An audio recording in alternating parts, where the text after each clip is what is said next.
This conference will now be All right, recorded. welcome everyone. Thank you so much for joining us on a lovely rainy afternoon. Today is July 21st, 2026. It's now 5:31 p.m. and we are starting our Heber City Council work meeting. The first item on the agenda in the work meeting is Resolution 2026-19. It's a proposed property tax abatement that I am proposing as mayor. I want to welcome the council members that are in attendance. Online, we have Mike Johnston.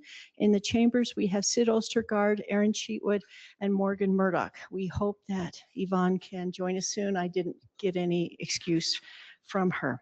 All right, everyone, let's dive in to the PowerPoint, please. That's the second agenda item, please. The second agenda piece of information. This is going to explain the rest of the information. And Anthony, are you running the mouse? No, I'm happy to run it. I just didn't know where the mouse was. You'll do it? Okay. So everyone, I felt like this was a ginormous need because we have senior citizens that are stuck between when they bought their houses 20, 30, 40 years ago and are trying to retire and live in them, and then the incredible inflation that's happened. So this is the first time I've ever proposed a redistributive policy for our city, and yet I'm basing it on the Wasatch County programs. So let's dive in, Anthony, to the first slide. I think we need to spend most of our time right here because the process is very straightforward. We don't know how many applicants there would be at this point. We also don't know how much money we would have for this proposed abatement. But I think the real reason is to look at the reason why. What's the purpose of trying to do a program like this? This morning I had a mayor's meeting for the Wasatch Back, and about 5 of us were talking. And I asked if any of them had done or were interested in this, and they had not. Even Camas, Mayor McCormick at Camas is telling me, I want to do this for utility credits for our senior citizens. Because I think that's the best way to help seniors stay in their home. And that's the problem, is that we have a real affordability issue in our city. We all feel it. We all know what's happening with inflation and our property values. But I really thought that 2010 AMI was interesting. In 2010 and 2015, we were in the $55,000 or the $60,000 range. Again, I think many of our seniors bought or built their homes before that time period, where they had a lower income that was average. They might have been a little bit better off, but that was the standard, right? The economic standard in our city. We were not a high income city. Now it's really increased, and we believe it's only going to continue to increase to be able to afford to live here. But then look at the poverty rates from the Census Bureau, right? We've got probably 3,700 people in our city that are at poverty level. Okay, that's not a number that any of us should be comfortable with. And in that poverty rate are our low-income senior citizens. You can see how much inflation has hurt us, but that 26% increase, I'd be happy with that to buy a pound of ground beef. It's a lot higher just to buy hamburger, right? Or gas. And then we know that we've had to raise utility rates, minimum of 10% in P&I for the last 3 years and this year, but up to 36% in our water and our sewer and our stormwater. And we know that more utility rate increases are coming. And then I didn't even list the biggest gorilla in the room, that this council's contemplating a property tax increase, right? The 4.77% in the text message that went out today. So when you look at all of that, now let's go into the qualifications. So Anthony, please. There's 2 programs, and there's more than 2, but we only need to worry about these 2. 2 programs that Wasatch County administers. And the first program is called the Circuit Breaker, and that is for seniors that are making less than $44,221 a year. It's pretty sad if you make $44,225, right? Numbers can be so arbitrary at times. You're not going to be rich with making 10 more bucks. And we will look at those forms as well as the qualifications. So you can see that that is not an income I ever want to go back to. Do you guys remember living at that level? I remember living at half of that when I was going to college with my husband and children. Back in the days, guys. I want you to remember living at that income level and how easy was it. But that was how many years ago for all of you? How many decades ago was it for you? And then to think of our seniors living at this level today, it's absolutely astounding to think how they are trying to get by. The second program is the additional county program that they just passed in 2025 to allow another abatement if your income's above the 44,221, but up to the 65,534. And that is just a county program, okay? So they're willing to give tax abatements under either income level. And now I want you to think really hard of the last time you survived on 65,000 a year. You probably thought you were a lot richer than at 44,000, right? We all did. But I'd hate to go back to that myself. Okay? We're very used to our consumption and our income levels, and to think that someone that came here, raised their family here, had their home here for who knows how many decades, and that is their fixed income, and they're not able to, you can imagine that they are not the youngest senior citizens probably either. They're probably in the older range of senior citizens, and they are struggling to get by. I was also at the CCPC food pantry on Friday, where they welcomed a new director in to take that over. And I asked him how many senior citizens come in regularly to the food pantry. Remember, we have 2 food pantries in town, Community Action and CCPC. He said it was a little over 100 that get to come in twice a month. That's the limit that they allow at the food pantry, to come in twice a month and to be able to shop for food, which is just phenomenal that they are doing that. So let's go to the next slide, Anthony. This is the way that the first program, here it's called homeowner low income abatement, but that's the same thing as the circuit breaker, all right? And here's the qualifications that we can use in our city property tax abatement program. You have to be the homeowner. You have to be in the home. You have to be at that income level or less. You have to have lived here the entire year, own the home for the entire year, and then you have to be that certain age and prove it. Prove it to the county. And then you're going to see pretty quick that that up to 1,400, 1,412 can be abated.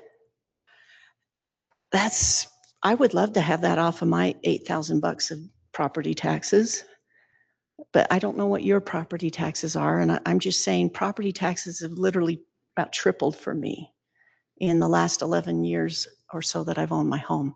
Okay, so keep that in mind. And then Anthony, please. This is where the state's up to 1,400 gets quite pitiful to me. It's pitiful to me because you can see that in the state code under this county program, that if you're at the 13,000 a year, which I, again, can't comprehend, then you can get that highest amount. So there it says 1,259, but that's what was written in the code back in 2024. And with the CPI increases, now they're up to the 1,412. So far, so good, everybody? Okay.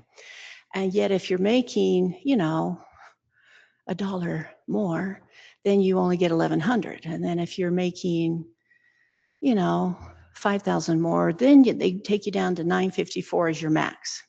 Okay, now you can see how low this gets, how low it gets. And when I was talking with Jerry Jones at the county clerk's office, who runs this program, he says that that's what they can qualify for, and you'll see it on the actual forms with the CPI increase. but that usually these type of homeowners also qualify for an indigent program or maybe for a disabled program.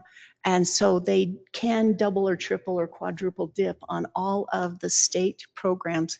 So usually they're getting around that maximum amount at this income level, even though there's, you know, the income brackets right here.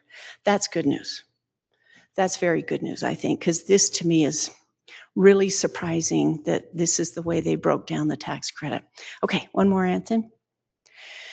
Okay, let's kind of pause right here and escape out of this PowerPoint presentation, and let's go over to the TC-90H, please. Yep, the TC-90H form, which is a little bit further down. No. Go down one more. That's the county's form. This is the state form of up to that 44,000. And just kind of scroll down here. They're telling us who they are. They're listing all of their income there. Right. You can see all the income that they have to declare has to be less than the 44,221. And then you can see there's a few more credit questions, right? You know, are you going to, how old you are, total income again. No one else claims you on their tax form. You are not a dependent to anyone. And then a little bit more information about the home and for US citizens and so forth. So to me, oh yes, and here's those income brackets again and how they've changed with the CPI. Thankfully, Jerry Jones tells me that anyone in that income level usually receives the 1,400 or at least around 1,000 of the property tax abatement, even though they're up in that 44,000 income level, because of the way that the state will allow them to qualify for other applicable programs. So thank goodness for that, right? Okay, now Anton, let's go to that other form, the 90CY. This is the Wasatch County form where again, they have to declare all of their income, sign it, and then just scroll down a little more. Now you're seeing what the county will do at a little bit higher income. They started at the $1,000 credit at the 44,002 because that was usually, this is what Jerry Jones says, that was usually what the county ended at the highest level of this other program. So they went on from there and matched the 1,000, and then they lower it as it gets higher income. Go ahead and scroll just a little bit more, Anthony. So you can see they end up with a $500 tax abatement at the $65,000 income level. Any questions so far? Okay. All right, let's go back. I do. Oh, go ahead, Mike. So where does this funding come from that abates that money? For the county or for what I'm proposing in the city? The current abatements in the county, you listed 2 of them. Who is that spread out on the county's general fund? I think it is. I'm pretty sure it is. I did ask that question, and yes, it does come out of their general fund. And you're probably seeing the next question too, Mike, is that 1,400 up to the 7 or the 500. You see what I mean? 1,400 they can abate up to the 500. That could be higher than just the county's portion of the property tax. Okay, so they don't care about that. They don't care if they're paying somebody's school district tax, because they're not really paying it. They're just giving an abatement, which means that the mill levy is passed on to everybody else. Does that make sense? So they get the same amount of property taxes, even though they've abated these low-income seniors to this certain amount. Okay, now we should probably. The mill levy being passed on everybody else means it just gets spread back. It gets spread back. Yes, right. And that is kind of, I don't know how they roll that over year to year to year, but that's their system. Okay, any other questions, Mike? Not right now. Okay, the next part that, geez, let me see. No, let's go back up, please. Right there, proposed city process. I don't want this to be an administrative heavy program. right? We're trying to keep it as simple as possible. We let Wasatch County qualify the low-income seniors, and they are very happy to do that for us. And they qualify them even after the property tax is due. They'll qualify them all through this year. And then in January, we can get the list of the qualifying Heber City seniors. Okay, now I remember.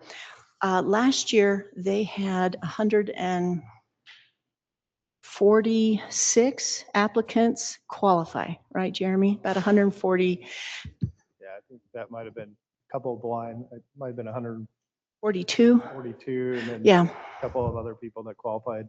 right, They're like the blind abatement, a couple others. right. And so again, I thought that 142 to or so applicants last year that qualified within Heber City, I thought that was interesting how it was pretty close to what CCPC of seniors that they were saying were coming in to the food pantry too. It wasn't too far off. Again, that's anecdotal, but it just helps you to see the reality out there for perhaps our senior citizens. So we don't have to qualify anybody. The county will qualify. They will share the data with us, and then we can decide in January how many applicants there are that qualified, and we can see how much money we have to help on the abatement. And so we could decide at that time in step 3, we have to determine the budget at that point, and we have to see the actual number of qualified homeowners. And we don't have to decide that right now. You can if you want, but this is just to get the process going and encourage people to apply that qualify. Okay, and then I'm suggesting that we use the monies in step 4 from the 6th Amendment to the development agreement that was passed on March 3rd. This is obviously a park credit that was arranged with Jordanelle Ridge, and we'll look at the costs and funding there. But to me, this is a very small part of the funding that would be coming in from this developer fee. And then I'm suggesting, and Jeremy gave me the idea, to let the city distribute the lump sum abatement into 2 tiers or 2 separate amounts depending on the 2 programs. Okay, let's go there, Anthony, in the costs. So there it is, 146 applicants. We're planning for maybe 150. I can't see how that's going to go much higher, given the unique circumstances within Heber City of those that have lived here a long time or those that have moved here within a time period where they could afford it still and have a lower income. So I don't see that this program's going to stick around forever. I think it's a short-term need, a tremendous need for the economic circumstances in our city. And then Matt had projected the 4.5 million from the 3,000 units, and that could take decades, right? But let's go on, Anthony. Tony Kohler just found out last week that we've collected the 36,000 so far, and they are actually sitting in the impact fee fund and need to be transferred out into a separate fund. And I'm sure Sarah will get that worked out if you guys want to go forward with this. And then Tony's thinking another 45,000 perhaps throughout the rest of this year. And then next construction season, which is the 2 fiscal years, over 100,000. So there's our projections right now. And then just some examples. Again, I'm trying to make sure that nobody thinks this is set in stone. It's proposed examples for the 2 programs, the lower income and the somewhat higher income, I guess, if you want to call it that. That if we had it split in half with 150 applicants that qualified, we could give more in the circuit breaker program. We could give a little less. In the county's program, those figures are completely open for debate. But that's the end of the presentation. So 5 minutes, questions, concerns, issues. I'll go ahead and start. I think this is a great program. I mean, obviously, we do have individuals who would fall in this category, in these categories. And I too have had individuals who've shared with me that there have been changes as far as who it has always been in the past, those who are utilizing our food bank usually young families, single mothers, single parents. And as of late, that has changed quite a bit in that they're supporting and helping more and more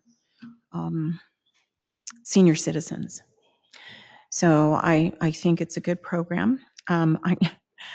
This is just on a personal level. I just recently found out because I did not work in any kind of system. I kind of was my own. I qualify for Social Security. I'm old. I know most of you don't believe that I'm that old, but it's true. But I qualified and received the amount that I would have to exist on. And let me just say, I would be living on the streets. It was horrible. It was absolutely horrible. And I'm so grateful that I have a wonderful husband who still likes me and is willing to help me out. So I think we really need to be mindful of those citizens.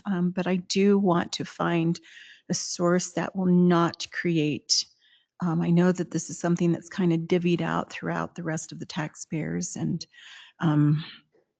but I'm very acutely aware of the fact that other entities have raised their taxes. And it makes it very difficult, even more so, not just for this group, but for everyone else. So if we can find a way that we can maybe work this program, maybe give it a time frame, maybe I don't know how I want to say it, but A sunset clause? yes, exactly. Some type of clause that would say, okay, let's give them from this end to this end and see how it goes and see how many we actually get in that qualify and are legitimate qualifications. So those are my thoughts. Yeah, it's very nice that the county's willing to do the heavy lifting here and I just like share that. the information I with us. like that That'll too, so we really don't cut have to down do our it. staff time and costs that way. Questions? I think it seems like a comments? no-brainer. I think taking the time right now to think about where the funding is coming from is good work, Mayor. As far as thinking about it coming out of that development fee, but in the future, I think that's a great way to think about it for this year or for the first time, let's say. But in the future, I think we just need to incorporate that kind of mentality into our overall budgeting for the city, so that we're not looking for where's the funding source coming from every time that it comes up. Right. I realize that this is there, it's not going away for the next couple of years, but we did expect to use this for a different purpose. And I'm saying I do want to fund it. I just want to be intentional about funding it, so we're not trying to figure out where it's coming from every year. I think it makes great sense. And a lot of the folks that you kind of described as far as earlier retirees and those that are struggling live in my area of town. I mean, in all our areas of town, but I know several that that were my teachers in school, in elementary school, and those tax numbers are crazy compared to what they have coming in for income. So I think it makes sense. It's a great thing we probably should have done earlier. So I think it's good. Growth has caught us by surprise in a lot of consequences, right? And this is one of those, I think. Thank you. Thank you. Morgan, Mike, Sid. Anything else? Because I'm not asking you to pass this today. I want you to think about it. We will bring it back and we can start setting the parameters or decisions you want to make. So like Aaron said, I think this is a good program. Let's just work out the details and make sure they're appropriate and the funding, maybe it is part of our general fund or whatever. It's already there. So again, it's needed, definitely. Thank you. I appreciate that. Oh, I'm so glad we've got closed captions now. That's great. That's great. Although they can be really funny to read when they have to go back and get corrected. Okay. Mike, did you want to say anything? Sure, thanks, Mayor. I hope I'm coming through clearly. Sort of. Keep going. Okay, we've talked about this at the retreat, and it's been on my mind. I have a few thoughts. There's a lot of people that are struggling in our community, not just seniors that own homes. There's seniors that don't own homes, and there's people that aren't seniors that don't own homes that are paying the property taxes too, just through their rent. And so this isn't a big deal and an important thing. And I think I want to continue talking with together and just figuring out what can we do, because I think it's bigger than just this. I mean, we are talking about a welfare program, Right. and I'm just as interested in helping people with their food insecurity and their and especially you seniors with their utility rates. Um, their utility rates are all going up. We know this because it's purposeful to pay for all of the utility replacements that we've been doing in Old Town and continue to need to do on the west side. So this is going to continue, and it's a really tough thing. But I definitely think people need some sort of help. I would be definitely amenable in a different or additionally or differently to, I'm not sure I want to be writing checks out to people as much as removing their tax burden, especially the Heber City portion, especially with people that own their properties. They have low income, but they do have a major assets, particularly the home they live in. It may be worth $600,000, $700,000, $800,000 or more. It would be much easier if we deferred the taxes to the down the road 10, 5, 10, 20 years to when that home is sold. That's one other option too we ought to be looking at, I think. I thought you might. Taxes rather than just writing a check. Right, and deferrals are allowed under state code too, but just so you know about renters, low-income renters can apply to the county for another state program where they are able to get not abatements, I'm assuming it's some kind of lump sum payout for low-income renters. I didn't address that. That's not part of the qualification that I'm trying to propose here. So I'm not sure if that's for seniors though. Jeremy, do you recall if the low income rental program at the state is for seniors or for other ages? I think they have one specifically for seniors. I think For there's seniors. one that mirrored the 66 and above. Well, the reason, Mike, that Jeremy and I decided not to go with the utility credits that you've suggested is because of the staff burden, right? The administrative burden of trying to get that figured out. This is the simplest program for a one-time payment that we don't have to qualify, so that it's very easy to administer. And it's the lowest hanging fruit that I can find with the low-income senior citizens. Sure, there are plenty of categories out there that I would love to help too, but this was the first baby step to get started. Yeah. And so, I encourage you to look at those other state programs for the renters and such. Obviously, there's always got to be a balance with redistributive or welfare programs, and we don't have a Park City budget. We don't have a Utah State budget.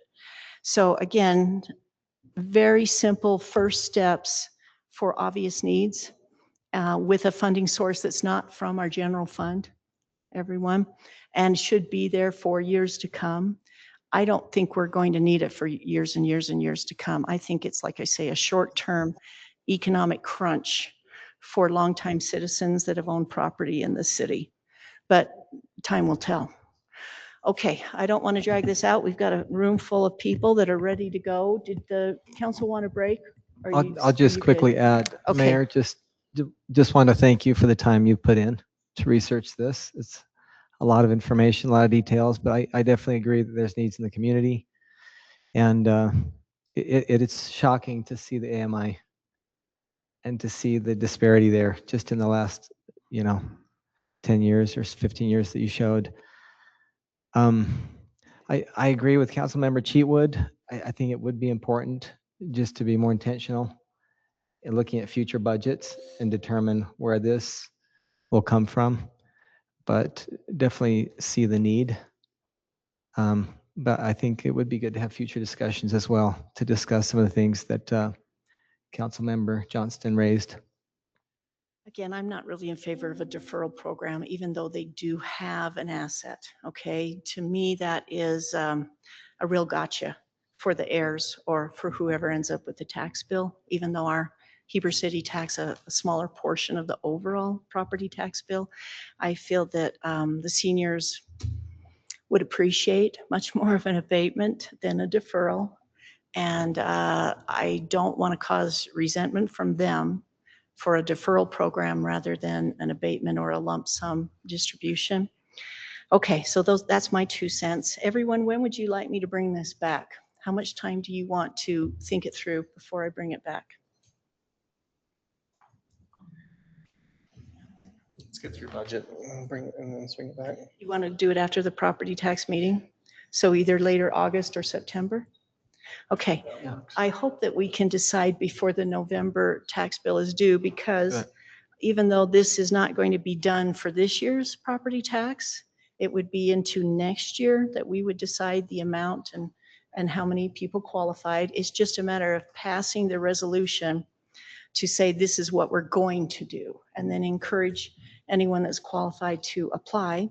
I'm sure that everyone's applying that does qualify, right? They need it too much. I don't, but that's why we went for a few more with 150, and we'll see how that goes. I'd hate for us to wait till the end of the year and then say, okay, now let's decide if we're going to do it or not. And we can even bring it back on the budget meeting if we think we have enough time that night. I just don't think we will.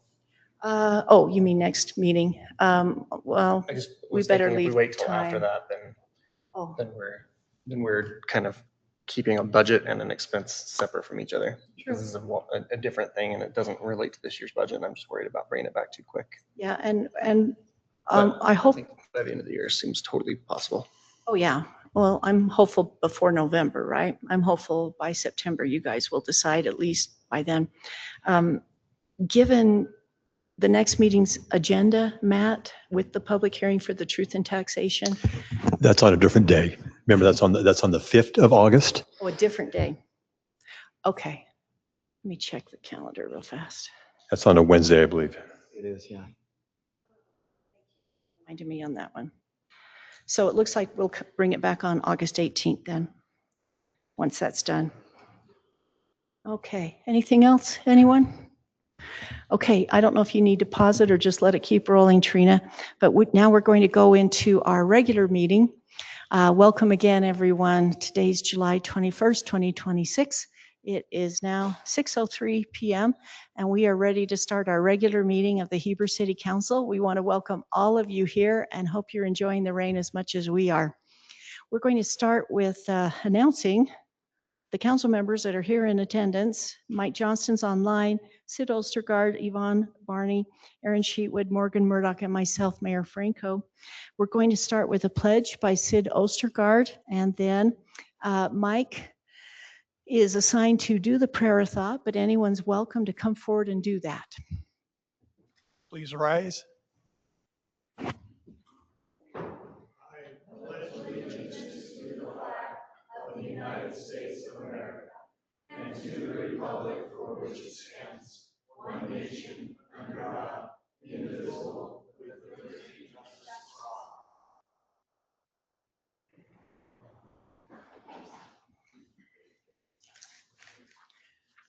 Does anyone want to come forward? It doesn't look like anyone's coming forward. Okay, I'll give a thought. I have a brief thought. We ready? Yes. There's a saying that I think I like goes like this: there is no way to happiness. Happiness is the way. There is no way to happiness. Happiness is the way. And what that means to me, and I think about a lot, is if you want to be happy, choose to be happy. We are the masters of our destiny, and we can decide how our approach to life is going to be. And happiness is a choice, in my opinion. So make the right choice if you want to be happy. Thank you. Thank you. Okay, we have a really fun thing happening next. We're going to have our new police officer sworn in, and Chief Sever's going to come up and tell us about our new officer, and then officer, please come forward too. And should we have him stand up here while you're introducing him? So why don't you go right up front Feel and free, center right up for us, here. Noah? This is one of our new This is officers, fun. Noah Roylance. He recently graduated the academy and is in his field training program right now. And he had some amazingly positive comments from all of his academy class about how awesome he is. And I think he might have done one of the best marketing campaigns I've ever seen when he got hired. I don't think I've hired anybody that had more people coming up to me saying, you need to hire Noah, you need to hire Noah, you need to hire Noah. And at some point I felt like if I don't hire this guy, I'm gonna look really dumb. So great job on that, Noah. But Noah is a local. He graduated from Wasatch High. His family owns Roylance Construction, I believe it's called, in Midway. And he lives here in Heber, and it's awesome to have him join us. And we're looking forward to what he's going to contribute to the Heber City Police Department and our family. We have his wife here, Channing Roylance. If you can come up, I think she's going to pin the badge on him. Excellent, excellent. Well, Trina's going to swear him in Yes, first, right right? after that. Okay. Let's let him get sworn in first, please. Then no, come back up here. Come back up here. You can come back up here.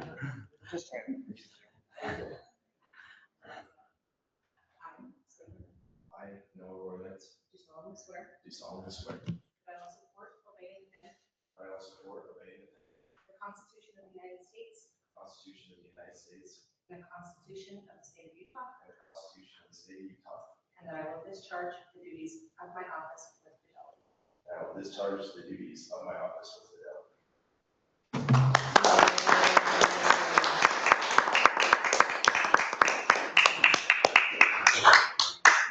Yeah. After this is done, we want to invite the family to come up and get a picture, okay? One day we're gonna have a stabbing, but today is not the If day. it draws a little blood, that's okay.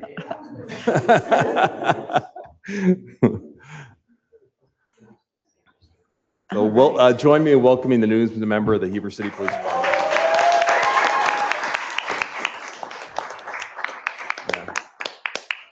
Yeah. He's our best hire since Ben. Ben was our last one, so. Let's let the family come So up if the and you can family can stand come right up, we here. can take a picture with Come them. up and stand right here with them, Chief. And usually council, we get a. Well, let's see if we can get the family up first. Yeah. Anyone that wants to come forward that knows him and is excited for him. There we go. Come on up, right here, right here. Don't be shy. Do you have a camera that you want someone to take a picture with? Yeah, that's wonderful. We have a couple different cameras, so don't go running off. One more. Oh, yay. All right.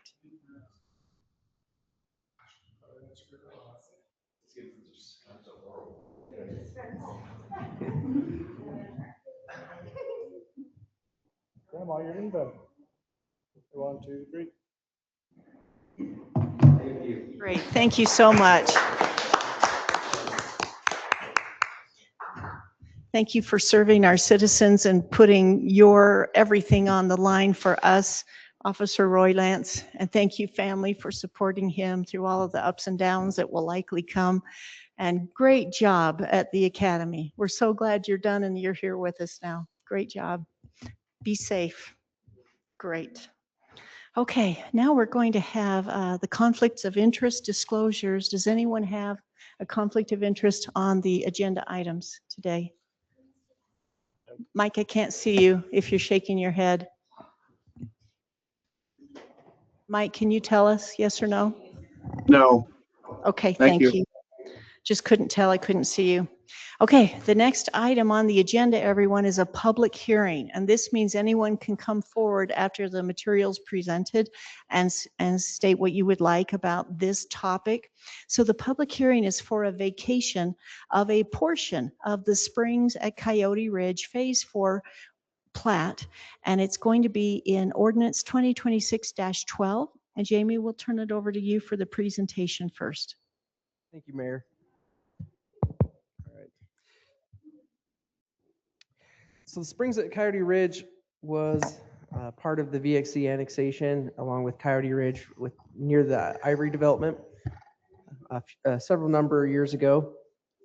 And during that time, there were a couple properties that were along the highway that were also part of the annexation, but were not being developed. One of those is the Morelco property.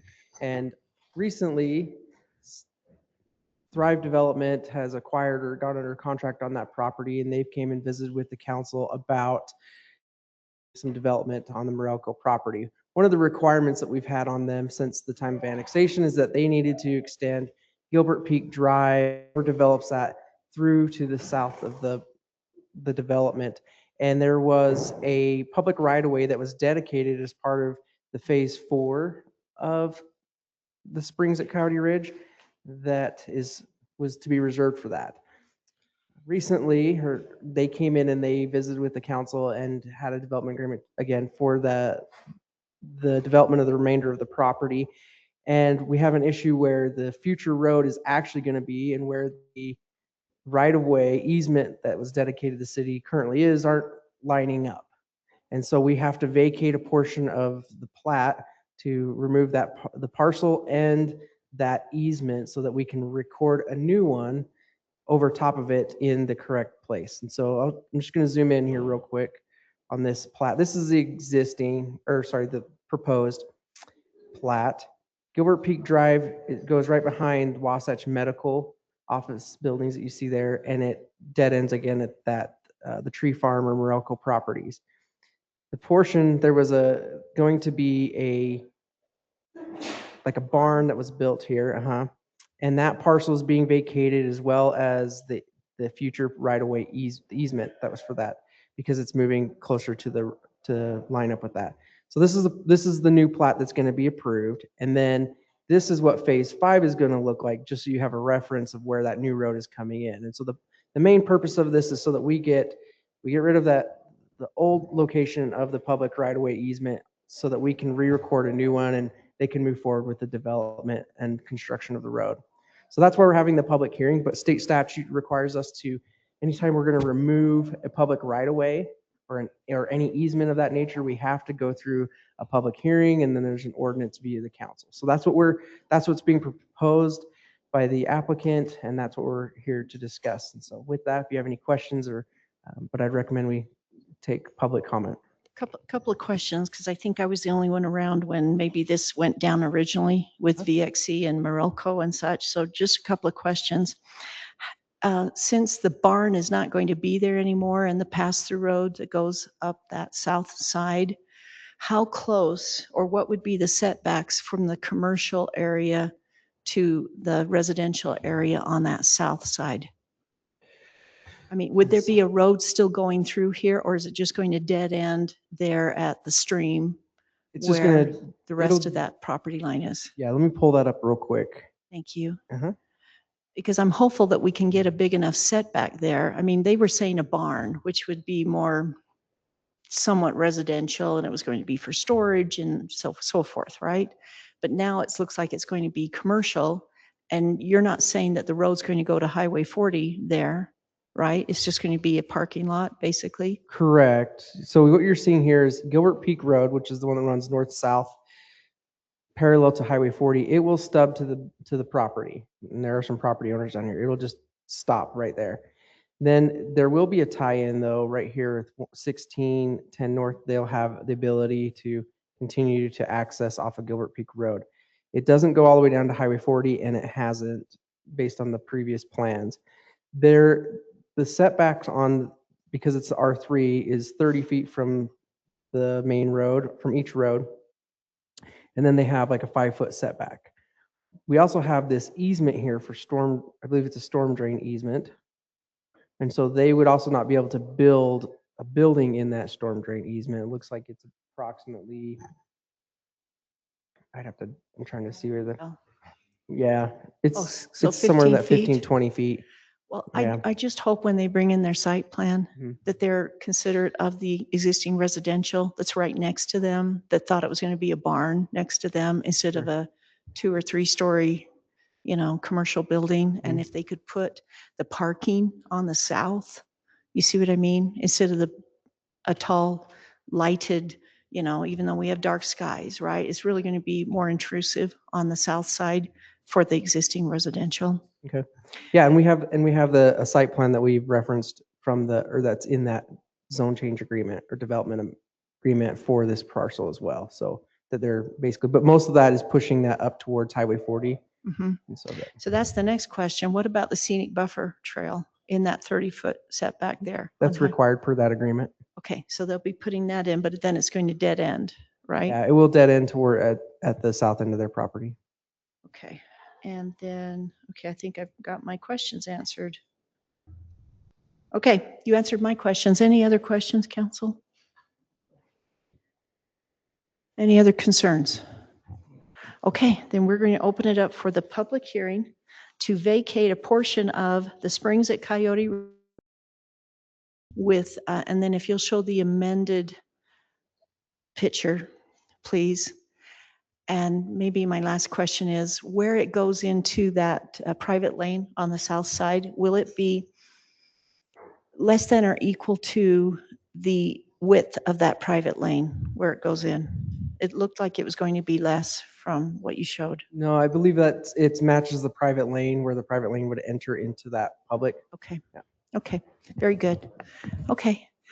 It's now time for the public hearing. Anyone that's online or in the chamber, you're welcome to come forward and speak what you want to about this. You would have 3 minutes, and please state your name. And if you're online and you want to participate, just come off mute or raise your hand. Public hearing is now open.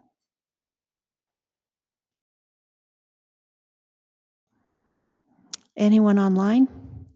Come off mute, raise your hand. Going once. Okay, I'll close the public hearing for ordinance 2026-12, vacation of a portion of the Springs at Coyote Ridge Phase 4. I'll turn it back to you, council. Any motions, questions, comments? Please remember that any motion you make needs to include the findings that are in the staff report, the 3 findings.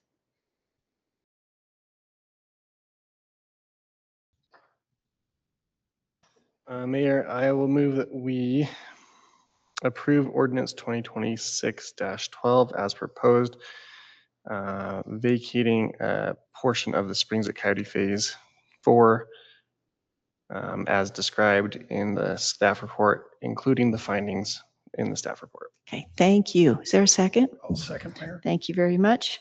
Okay, Mike, you're going to go last because you're online, but we'll start the vote with Sid. Yes. Yes. Mike? Yes. Thank you. Thank you. That passes 5-0. All right, we're going to keep moving here because now it's the regular public comment period. Any of you can come forward and state what you would like with your name. You get 2 minutes in this public comment period, and we can go up to a half an hour if you would like. If you're online and want to give a regular public comment on anything, whether it's on the agenda or not, feel free to just come off mute or raise your hand. All right, the regular public comments are open now.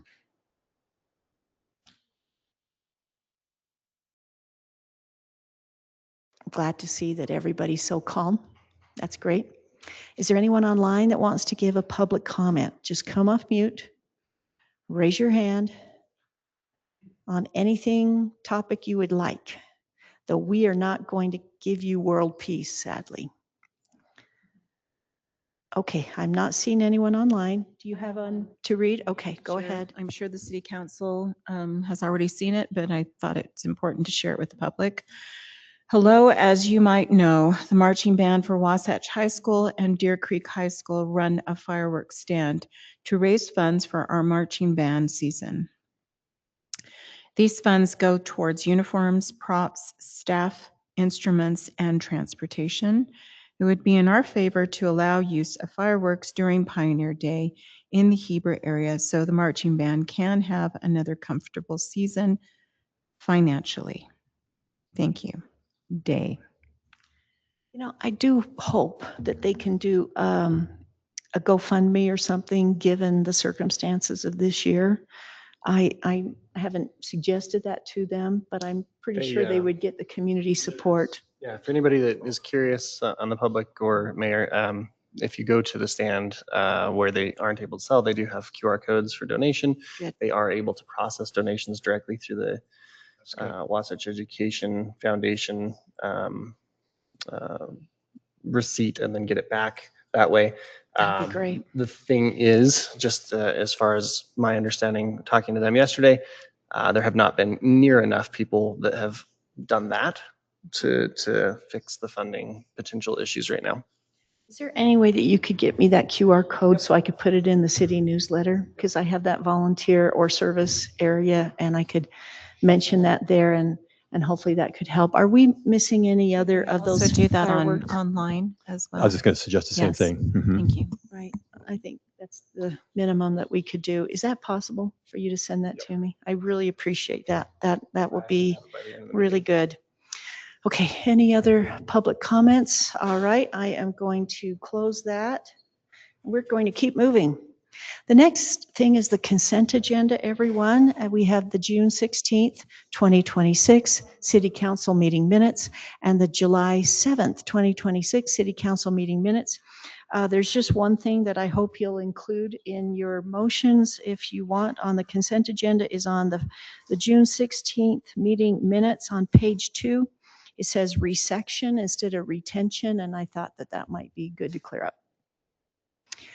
Any other questions, comments, or motions on the consent agenda? I think that Trina was asking your question It's regarding on the June 16th meeting minutes, page 2.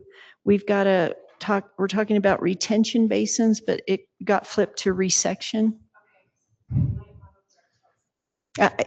Autocorrect is not our friend all the time. It is so not. Mayor, I Okay, move that we approve the consent agenda as presented. thank you. Is there a second? Second that. With the change, thank you.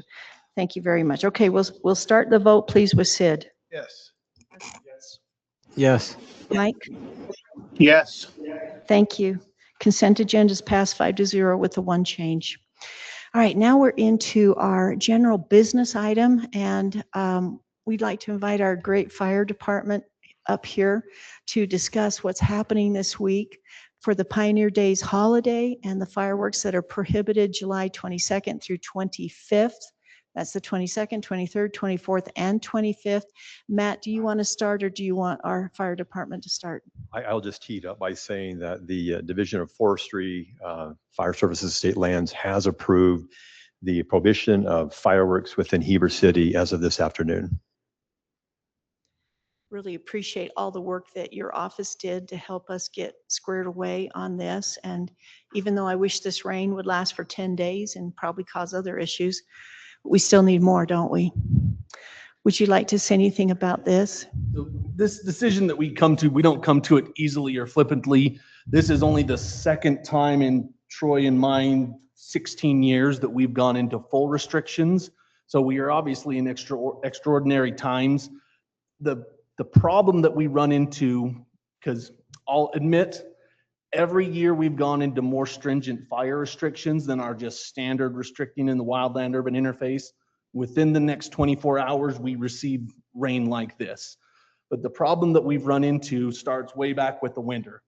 With the lack of snow, lack of runoff, the drying out of the vegetation has sped up drastically. Over the last 30 days, we've had 20 to 25 days with above average temperatures. We've received, depending on where you're at in the county, 0 to 25% of our normal precipitation. And with the lack of snowfall this winter, usually at this time of year, we're seeing issues with the 1 to 10 hour fuels. That basically means that the cheatgrass off the side of the road, it's a 1 hour fuel. It will gain and lose 100% of its moisture in an hour. Same thing with the 10 hour. With the below average winter that we've seen, we're seeing a degradation in the fuel loading for the 100 hours and moving to the 1,000 hour fuels. So any fire that starts is going to go big, not just from cheatgrass to shrubbery, but into the larger pine stands. So it is not an easy thing that we do because there's a lot of people that enjoy, especially on the 250th of July 4th and Pioneer Day. But it's a very easy thing to say the odds are in our favor to not have any issue and still allow people to do these things. But the instance when there is an issue and having to answer the question of why didn't you is what weighs really heavy on our mind. There's we're in a level 5 restriction or a hazard in the state, which takes a lot of stuff into account. The resources are being pulled out of state to go help with surrounding states' wildfires. Our resources are going to be drained. And we also had the discussion of, all right, well, do we have allowable areas? But do we create a vacuum that Midway, Charleston, Daniel all have fireworks restrictions? Do we bring a vacuum into the Heber City area? And with the 1, 10, and 100-hour fuel load that we're seeing, we still have homes that are next to open fields and to vacant lots and to unkept lots that, with the density of homes in Heber City itself, we have a lot higher hazard now. Even with the rain today, this will be gone tomorrow with the vegetation. So if we have a fire start in a field surrounded by 4 or 5 homes, we have a very high potential of losing those homes, especially with resources being strained. Yeah, I just wanted to mention with the rain today, yeah, I understand it's a tough pill for some people to swallow when you're seeing good rainstorms like today. But unfortunately, to get us out of the drought, you probably need multiple weeks, if not month, of continual rain, like not necessarily the downpour that we had today, but like, you know, a good wetting rain. The fuels are just so drought stricken that this is definitely going to help. Like the next 4 or 5 days, it could possibly help. But the problem with when the monsoons come in, they're so sporadic. So just because downtown Heber got a bunch of rain today doesn't mean the east side of Heber saw any of that rain. You know, we're dealing with 3 fires right now in the county at higher elevation, and it's been hit and miss. We're getting a lot of lightning, but we're not really seeing a continuing downpour of rain on these burn areas. So That was really the only way that the Beaver fire was put out, was with rain, right? Because it was too big otherwise. yeah, you know, it's usually those massive fires. It's a change in the environment, you know, weather patterns, stuff like that. So Can you also tell us what's happening at Current Creek in that area? Is that fire continuing? which one? So there's Which 2 of them one? up in that area. Okay, So well, there tell was us the about- Buck Springs that is between the head of Lake Creek and Current Creek Reservoir. It was 134 acres. It is contained, I believe 95% right now. We've got 1 crew on there continuing to do mop up.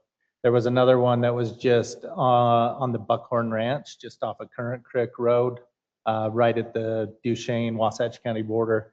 It ended up to be 12 acres, and as of today at 6 o'clock, it was 100% contained. Right. I'm just so worried about a fire getting into those old pine stands, you know, up Lake Creek. They've been sitting there for years now, and they're Yeah, dead, and they're that's what the huge. Buck Springs was burning in, was those dead timber stands. So. Go ahead. So I have a question about that. I recently just drove up there, and I was really surprised at how many of those pine groves are allowed to just stand there. And we're talking completely decimated, dried out.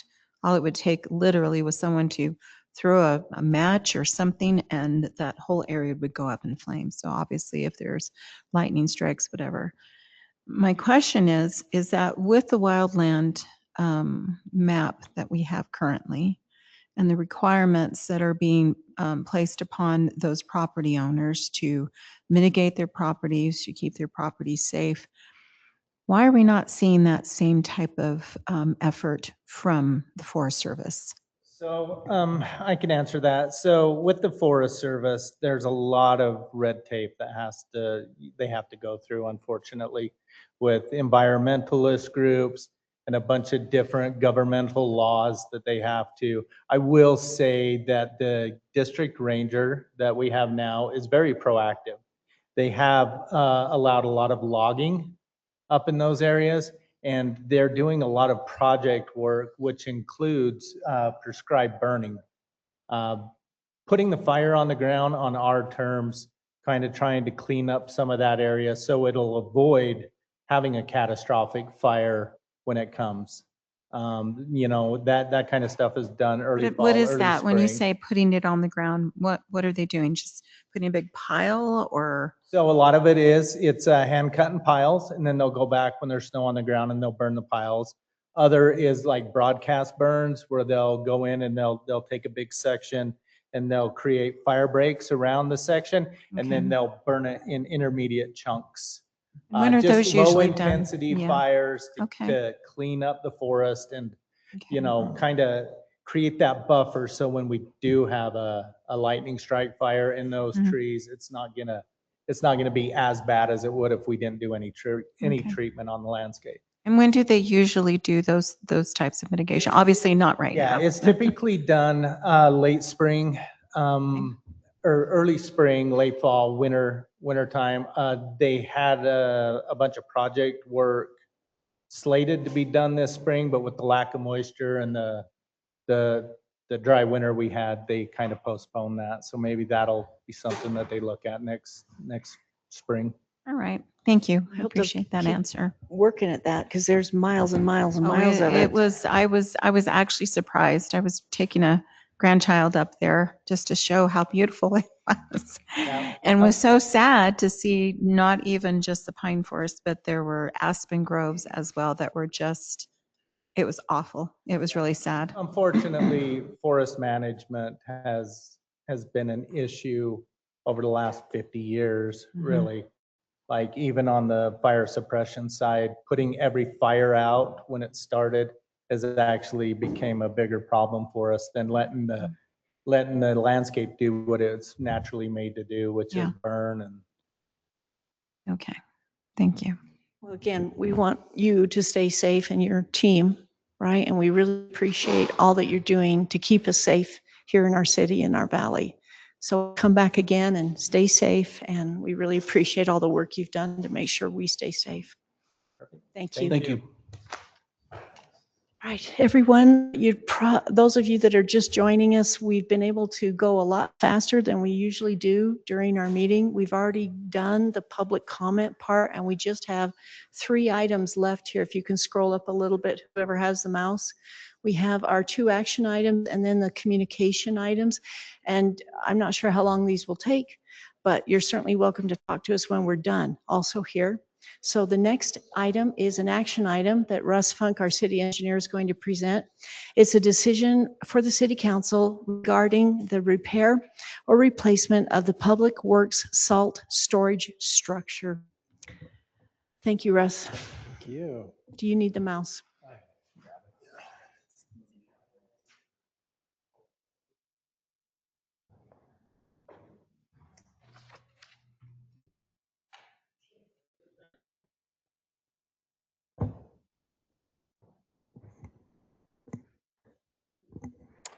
All right, council, just as a reminder,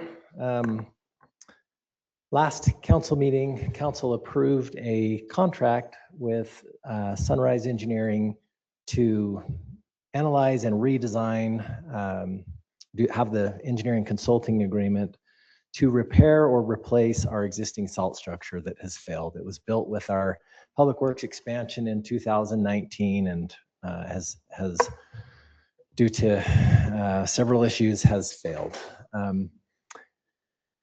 Sunrise has completed the first part of their analysis, or first part of their contract, which was basically to analyze the existing structure and make recommendations to the city as to whether it would be better to move forward with removal and replacement or retrofitting and repairing that existing structure. I have attached that report to the staff report. But basically, the analysis concludes that the costs to remove and replace are slightly higher than retrofitting and repairing by about 30,000, but suggests that the savings would be offset by additional operation and maintenance expenses and would come with additional risk for continued problems. In addition to that are the obvious aesthetic concerns that trying to repair that structure may result in. So the recommendation from Sunrise Engineering is that the city move forward with removal and replacement.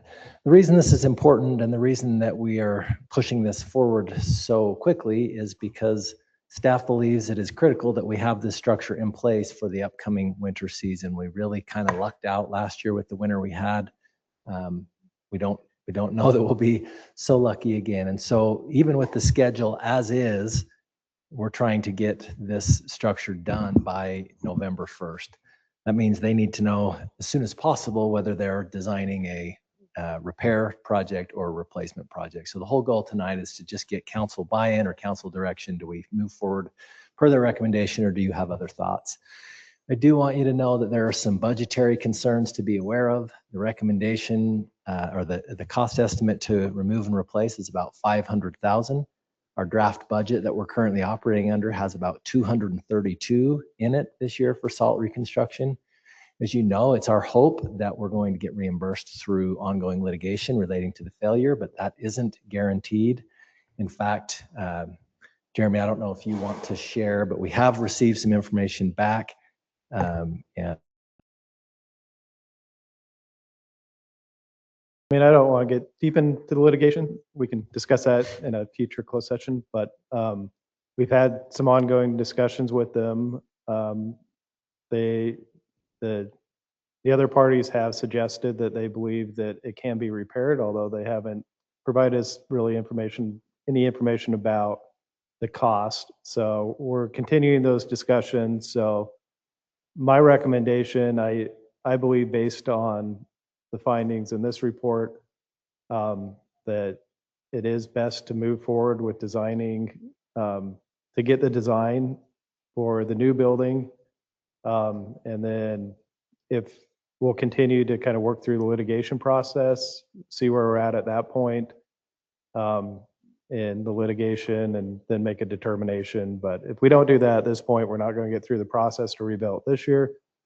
We may decide, even if we get this, that because of the litigation, it's not best to move forward this year and look for some other options, but at least we'll have that option if we move forward. And I think staff, public works and engineering support that direction as well, suggesting that let's move forward with design. Let's get it ready to where we are ready to bid it out and get that contract in place. But if something else happens that we need to come back and provide some additional information for the council to make another decision, we'll do that. Going that route, I mean, we will be roughly $30,000 into this process. So you need to realize that that's the decision we're making here if we move forward with design and then come back later and decide whether we bid it out or not. But that's our recommendation. So understand that if we do end up moving forward, we will probably have to, if we aren't able to get that money back and we do decide to construct it, there'll be a budget amendment. We may have to dip into some reserves, but the hope is, of course, that we work that out. So that's a recommendation. Any questions? Yeah. First, Jeremy, do we expect that if we did have a litigation positive that we would only get compensated back to the original amount, or would we be able to go after the cost to replace if it's significantly more than what we originally paid? I'm just not sure. Is there a limit based on that, or is it? No, it's definitely not going to be based on the original amount. I mean, it would be the cost to replace it at this point. With all litigation, there's risk and there's a potential probably for a settlement to avoid, full-blown trial in the case. Settlements, you never get 100% settle for 100%. So there's, still the potential. And again, we've been kind of going down that path to first ask them, to what they've come up and inspected it. They came back to us and kind of vaguely said, we think it can be re-engineered without tearing the whole thing down. That was before we had this report, so we were waiting to get this report. Now that we have this, we'll continue to go back to them and say, our report doesn't say that, and continue to kind of work through whether or not we think that that's a viable option based on whether or not they want to provide the engineering, provide guarantees to that engineering, do some other things that we'd expect if they want to go down that route, and how much they're willing to pay, kind of based on both decisions. We still obviously think they're liable for this. We do think it was engineering defect that caused this, nothing that the city did. So we're continuing to go down that road. And then the other question is for Russ, which that is way higher than what we thought. The cost is significantly higher than what we thought. Do we have any idea of why? I mean, it's Well, not a complex structure. I reject that notion. It's way higher than was budgeted, but I put my own independent cost estimate to this together months ago, and mine was 517,000. So I think the idea here was that we don't know for sure. My estimate was a removal and replacement estimate. I think the idea was we didn't know whether it was going to be repaired. We didn't know if we were just going to move forward with design, and it might run through a couple different budgets. There's just lots of unknowns there, but I think also it's trying to balance a budget. So. Any other, Mike, or did you want to say something? Because we're only getting kind of a alien sound from you right now. Oh, that's too bad. I agree. We should go forward with the design. I hope the design will look at something different than what we got the first time. Probably full height concrete walls would be best. Yeah, I have confidence that the team that we have to design this and understanding what they've looked at and the causes for failure, that they would adequately address the concern. I do also believe that this report, I don't know, Mike, if you've had a chance to review the attachment, but I think that it provides us some additional information that supports our lawsuit as well, or our litigation as well. So. Great, thanks. I was wondering if we would need to expand the footprint of the salt shed, since the problem seemed to be, bumping into the walls or whatever that happened with the salt removal and such. Are we thinking of expanding the footprint? Not really. The discussion is that we do need, because we're bounded by our property, right? Yes. We're bounded on those on our property lines, and we may need to relocate it a little bit, shift it to have more room to enlarge the footings on the replacement structure. Right. But as far as size and capacity, I don't think there's any intention of making it bigger than the one that was there. Now the design might change slightly or something like that, but generally a replacement of the existing capacity. There's a little bit of a story to this salt shed. So Matthew Kennard and I made sure that the salt shed would carry at least a week's worth of salt instead of having to have deliveries every couple of days in the old building, in the old site plan, right? Yeah. So it's really sad to me. We spent so much time to get that, so the capacity would be there, and now it's having issues. So yeah, we need to move forward. Would the reserves be in the road fund, or would they just be in the regular general fund reserves?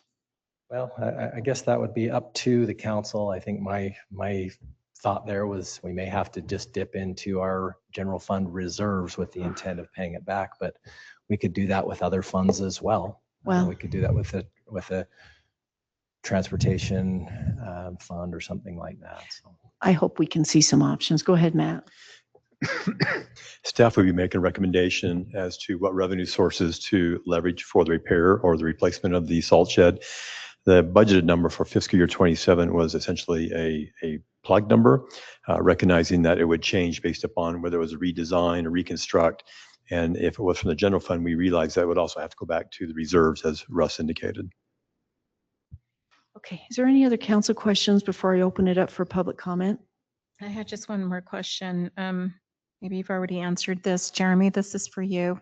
I just want to make sure that we confirm this. There's nothing in the contract with the previous engineers and group that stated that they would, if there was ever a problem, that it would immediately go to like a rebuild or anything like that. And I don't know if you can even answer that. So maybe it's not really quite the question that, I can. There's nothing that says they'll immediately Nothing like rebuild it, that.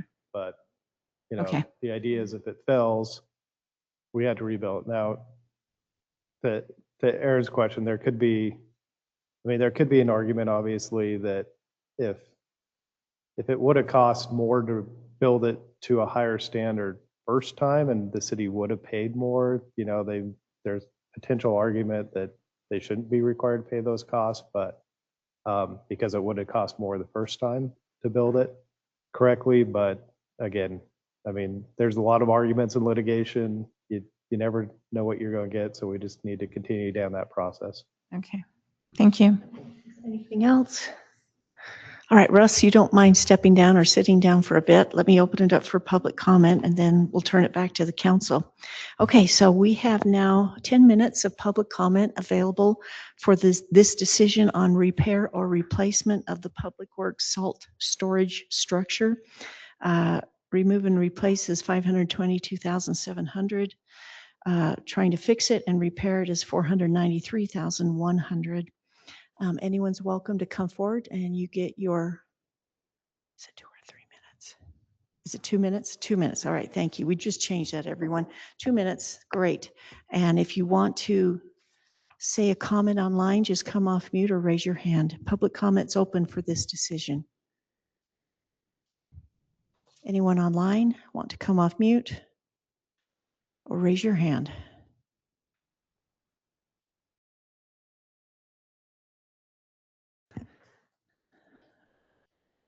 Anyone online? All right, I will close the public comment and turn it back to you, council, for any motions, questions, or comments. I think given the two cost estimates and how close that is for replacement, the repair probably doesn't make a whole lot of sense. Hmm. In my opinion, yeah, we need to tear it down and build it, rebuild it, make sure it's solid. So We know of some parts that are failing. We don't know what else isn't failing, and repair might be putting Yeah. something on top of something else that's bad. I'm sure we do some work for it, but with that in mind, council, I would remove that we decide on replacement as explained in the staff report. Is that good enough for you, Russ? Yeah. Okay. Is there a second? yeah, I'll second. Any other discussion? Okay, we'll start with the vote with you, Sid. Yes. Yes. Yes. Mike? Yes. Thank you. That passes 5-0. Good luck. Thank you, council. So we'll move forward with that design and likely come back for confirmation prior to moving forward with construction, just to see if we have an update for litigation. All right. Very good. Good luck.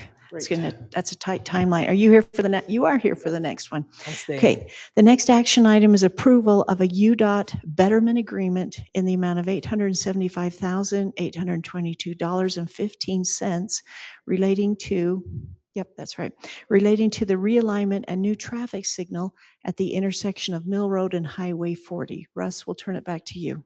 Thank you. So as many of you know, UDOT is working on a widening project. They're going to widen Highway 40 from approximately the 1200 South intersection going to the southeast corner of town. It's going to be a pretty big project. They're getting ready to bid that project out and construct that. I do want to point out that the city approached them about getting that 1500 South signal in earlier. They actually moved forward with that. The other thing we've asked is for them to consider constructing the signal per our access agreement at the intersection of Mill Road. They indicated that they would be willing to do that and include the costs of that in the project, but that would be conditioned upon us realigning Mill Road so that it aligns perpendicularly to Highway 40. And that's also outlined in our access agreement with UDOT. Although they would pay for the signal, although the design is in their plans to realign that, the costs of that realignment and property negotiations are the responsibility of the city. I will tell you that I've also been working with owners and potential developers of the Heiner property, which is the property where this would be relocated. I'm going to actually just open up this. I think it will help if I just open up the concept map here. People will be able to follow better what we're talking about. So let me do that.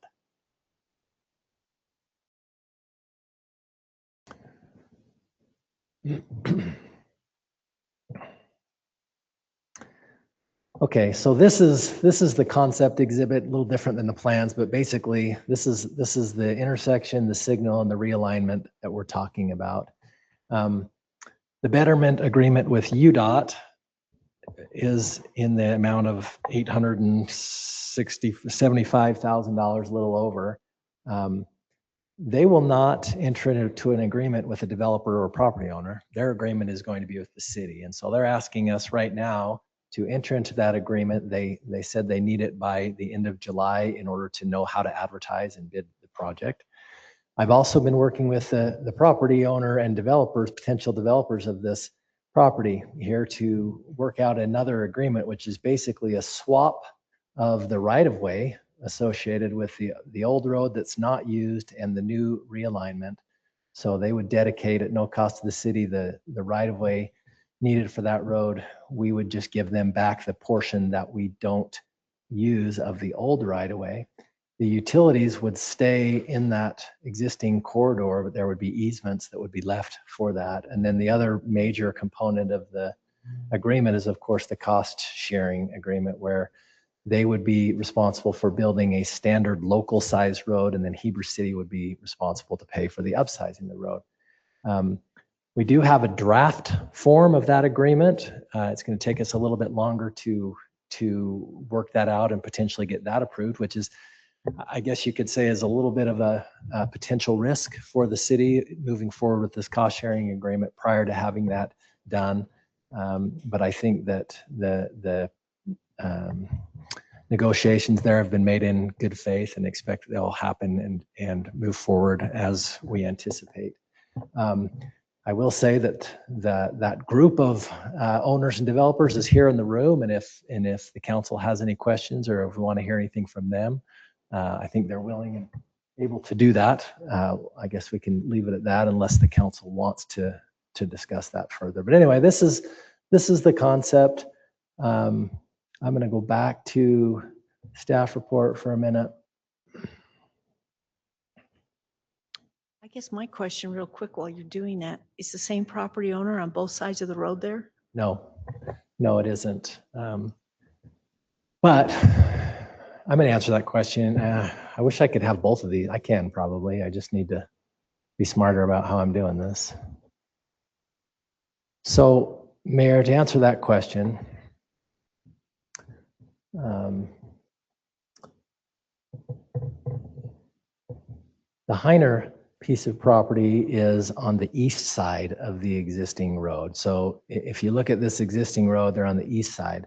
So after this new location of property for the road, there will be a remainder piece that belongs to this parcel over here, and that additional dedication or vacation of that road will go back to that property owner. So does that make sense? This is a separate property owner, but it's anticipated that they'll need to work together in order to make that property developable and do a project there on that site at some point. Is it going to be possible for them to get any access on that north side of this realignment? So part of the negotiations that we've been working with through UDOT is actually granting a right-in, right-out access for this property right here off of Highway 40. And that's a major consideration for the developer and one of the things that has helped this negotiation go forward. So the city is basically in that draft agreement that I talked about, is basically agreeing to continue to pursue that and work with UDOT on trying to see that through. And things are looking like that's, we've already got the paperwork and deeds and stuff drawn up, ready to be signed, and that's included in that paperwork. So Theoretically, the limits that they have as far as access is before a light, the Yes. distances and everything, that seems to work for people generally. Yeah.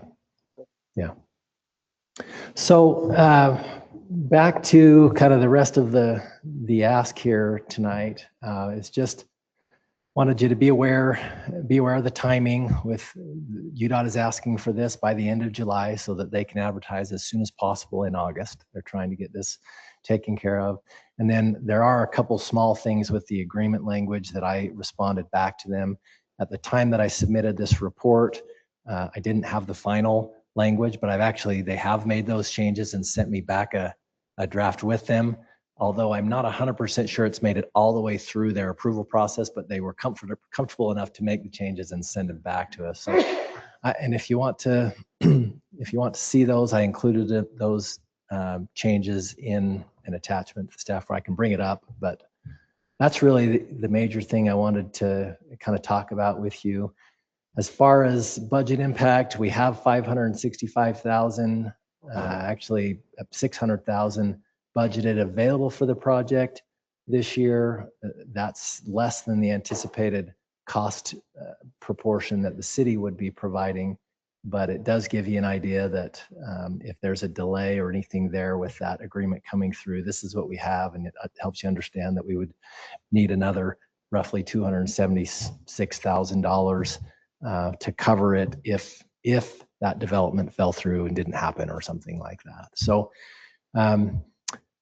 the worst case scenario, I think, is you could potentially delay another project if we needed that funding, but I actually think that it's available in the surplus in each of those funds, impact fee funds and transportation tax, where it probably won't delay anything in the next few years, at least, if we had to do that. So yeah, I guess based on the benefits to the community, we want to do that. We want to see that traffic light go in. Now is the time to do it. I feel like we're covered funding wise to do it. I think our recommendation is to move forward with that betterment agreement. But I am interested if I actually would like to invite Brian or More Senator than welcome. Fisher, but do you have any? Come on up Yeah. if you'd like. I would love to hear from Yeah, the come on property up. owners. Just Right. interested to just kind of hear your thoughts welcome on where to we are in this sit right process there. and the negotiations. You can, oh, you're fine, either way. Make sure the green light's on. There's a button there. Green light. Okay, Hello, hello, and tell us your name. I'm Colden Heiner. Thank you. And are you representing any particular Just the property Heiner, owner? just the Heiner portion A of it. Heiner portion? Just trying to really figure out a solution to this and move forward. Well, we appreciate that. Is there anything you want to add to what he said? No, they've got it pretty much handled. We're just patiently trying to chug along. Well, when you work with UDOT and the city and perhaps another property owner, things can slow down. Yeah. Yes. So Russ, UDOT wants this agreement by the end of this month. How Correct. soon are they going to bend it out? How soon could this go to construction? So they're looking to advertise the project as soon as possible in August. They don't have a specific date, but they need to understand whether they're bidding out this portion of the project with the rest of it or whether they're not. And so that's why they've asked for that. They've also asked for right-of-way documents at about the same timeline. But the reason I brought this forward to the city council now is we don't have another meeting before the date that they've asked us for. So I guess, the recommendation is that we move forward with this. If you wanted to move forward with some kind of conditional approval, I guess it's possible, but I think it would just complicate things as they're trying to figure out how to advertise this project, if they're going to include that component or not. And for us to have a conditional approval, we wouldn't really be able to back out of it. So I don't know how that would work. I guess the reason I was suggesting maybe the property owner, Mr. Heiner, or the development group may want to say something is just to comment somehow on their desire to do the project and move forward and make this project work for everybody. It has been complicated, and it is a lot of moving parts. Well, look at all the progress you have made, Russ. That's a lot of progress. And then this would be part of the widening from 1200 down to Center Creek. So they would right? build this with the project, is the plan. We would enter into this cost sharing agreement. We would need to, at the time of construction or as invoiced by UDOT, we would have to submit that money to them. And then there would be a reconciliation later as to whether it costs less or more, and we'd be responsible for any difference. I just have to say, when this realignment first came, to us 8-10 years ago, I was thinking, I don't know when this is going to happen because of the cost and how complicated it was. But you've made, like I say, tremendous progress for the city, and we hope the landowners will see the benefit for this too. So I'd like to open it up for public comment so that Cole or anyone else can come forward. We've got 10 minutes now. You've got 2 minutes each where you can state your name again and say whatever you'd like about the approval of the UDOT betterment agreement in the amount of $875,822 for the realignment of the new traffic signal here at Mill Road and South Highway 40. Would anybody like to come forward? Thank you. And tell us your name. Hi, I'm Melissa Burrow. Can I ask a question about it? I'm just wondering because I'm looking at this and it's like we've got this S shape and then we have another road going up, but we've also got the straight road going across. And I was wondering why the road's just not going straight down from that top road. That looks like it would be cheaper and use Oh, the less of Windsong? that space. You mean take the Windsong Road and just come down straight? So it would be a 90-degree angle? Yeah. I don't That- think that that was my- Windsong is built to the standards, but it is a good question, Russ. Do you want to answer that real quick? This little tiny snippet of what the world looks like right there isn't extremely helpful, but maybe if I open a Google Earth, it will make more And then sense. we'll still continue public comment after this is answered, please. Jamie, do we not have Google Earth on this computer?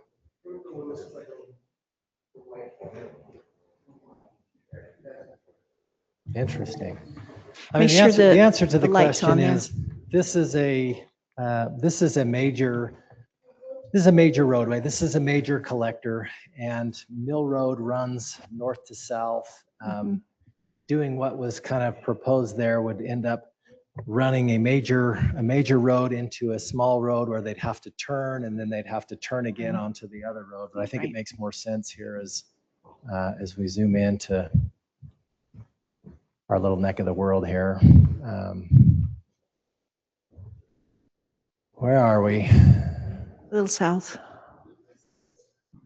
Right there. Yep. Windsong, I need a thought was keyboard. private too at some point. So the reason this actually shows it a lot better. This is hit R on that keyboard. So this is the major road here, Mill Road, that goes all the way up. And so the idea here is you bring it perpendicular and you swing it around and you continue that major road to do what you're saying would be, oh, we're going over, then we're going to stop, then we're going to turn, and then we're going to turn again. So it's just an alignment issue and maintaining the collector road status. So anyway.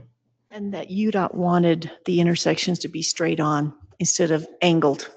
For safety. I'm just wondering why you didn't use that portion of road, why we're going below this land instead. Right. Well, again, it is a good idea. Yeah, exactly. It's Yeah, just you'd come down and you'd go over, then you'd go straight. And So that would be, it's the neighbors reason- won't like that, I'm sorry to say. The reason we align it like this is so that when you pull up to the intersection, you have good sight visibility in all directions. A road coming in on an angle like this makes it hard to look back up the road and see, and so it's a safety issue. Yeah. All right. Very good. Okay.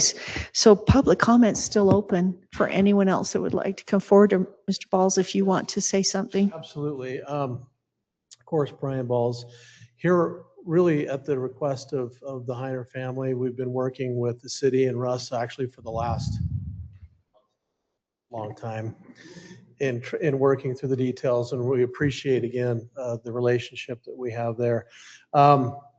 We understand and know that this is something that absolutely increases the city's safety at this intersection.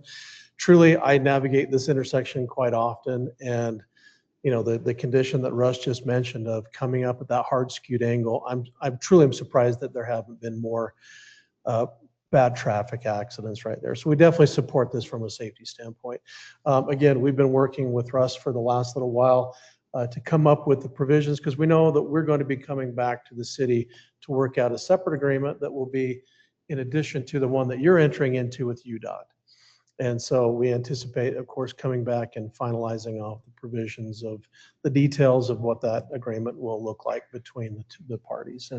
And I've got here with me Roland Gardner, who represents some of the possible development that will happen with this. So. Hello, Mayor and Council. We have been working very closely with the Heiners and Russ. Russ has been terrific in working together so that we're all communicating, including the UDOT world, which is very interesting in today's world, as we all know. As we approach this, I think it's interesting that you point out how come the road's not straight, because even on the other side, it was to be straight and to align. And so in 2016, when the Heiners were entered into an agreement, to do this, and you remember that, Mayor, it's amazing. They didn't know what necessarily all the costs would be in 2026. And so as we face that, and as we're trying to understand how we work our way through that with some of the ramifications of what happened on the other side versus now what's happening on our side, and leaving us a remnant parcel of not sure what to put there. Right. And so it's been a little awkward in trying to work with that, but we also been working with a very great tenant that we think would be very advantageous to be here into the community. The tenant is something that's wanting to write in and write out, and Russ has been very good with working with UDOT to make sure that happens, because to get in off of Highway 40, a limited access highway. So as we approach this, we're not sure how much of the burden the Heiners need to take in this, since it has been a series of time, design has changed, and I guess we're here to try to figure out, well, is there some responsibility on all parties associated with this, especially with the ability to say in 2016, now in 2026, and these costs. So we know it's not tonight to get into that, but we pose that question to you as a city council, because we want to have those discussions either with Matt or with Russ, and try to roll our sleeves up and try to work through some of these, so that we all are going to look for solutions, and we would like the city to participate in some of those solutions. We realize Russ's hands are tied being in public works, yet at the same time, we feel like the council could help us in trying to solve the gap that we have in trying to make this tenant work. That tenant commercial or residential? Commercial. Okay, I'm glad to hear that. Can you just be way more direct and tell us what are you talking about? What is the gap? How much are you looking for? What are you talking to the city? Like, just be way more direct with us right now. I have no idea what you're talking about as far as. So we were presented this number from UDOT, and again, we understand UDOT world, but it's 888,000 number that they presented to us as our participation. Oh, so it's higher than the cities right now. Pardon? It's higher. Say it again. Combined. Yeah. Oh, combined. Sorry. That's the So total what- cost of that construction. And so we're paying 875,000. You said it was combined? Yeah, the agreement for all of these improvements to be built is 875,000.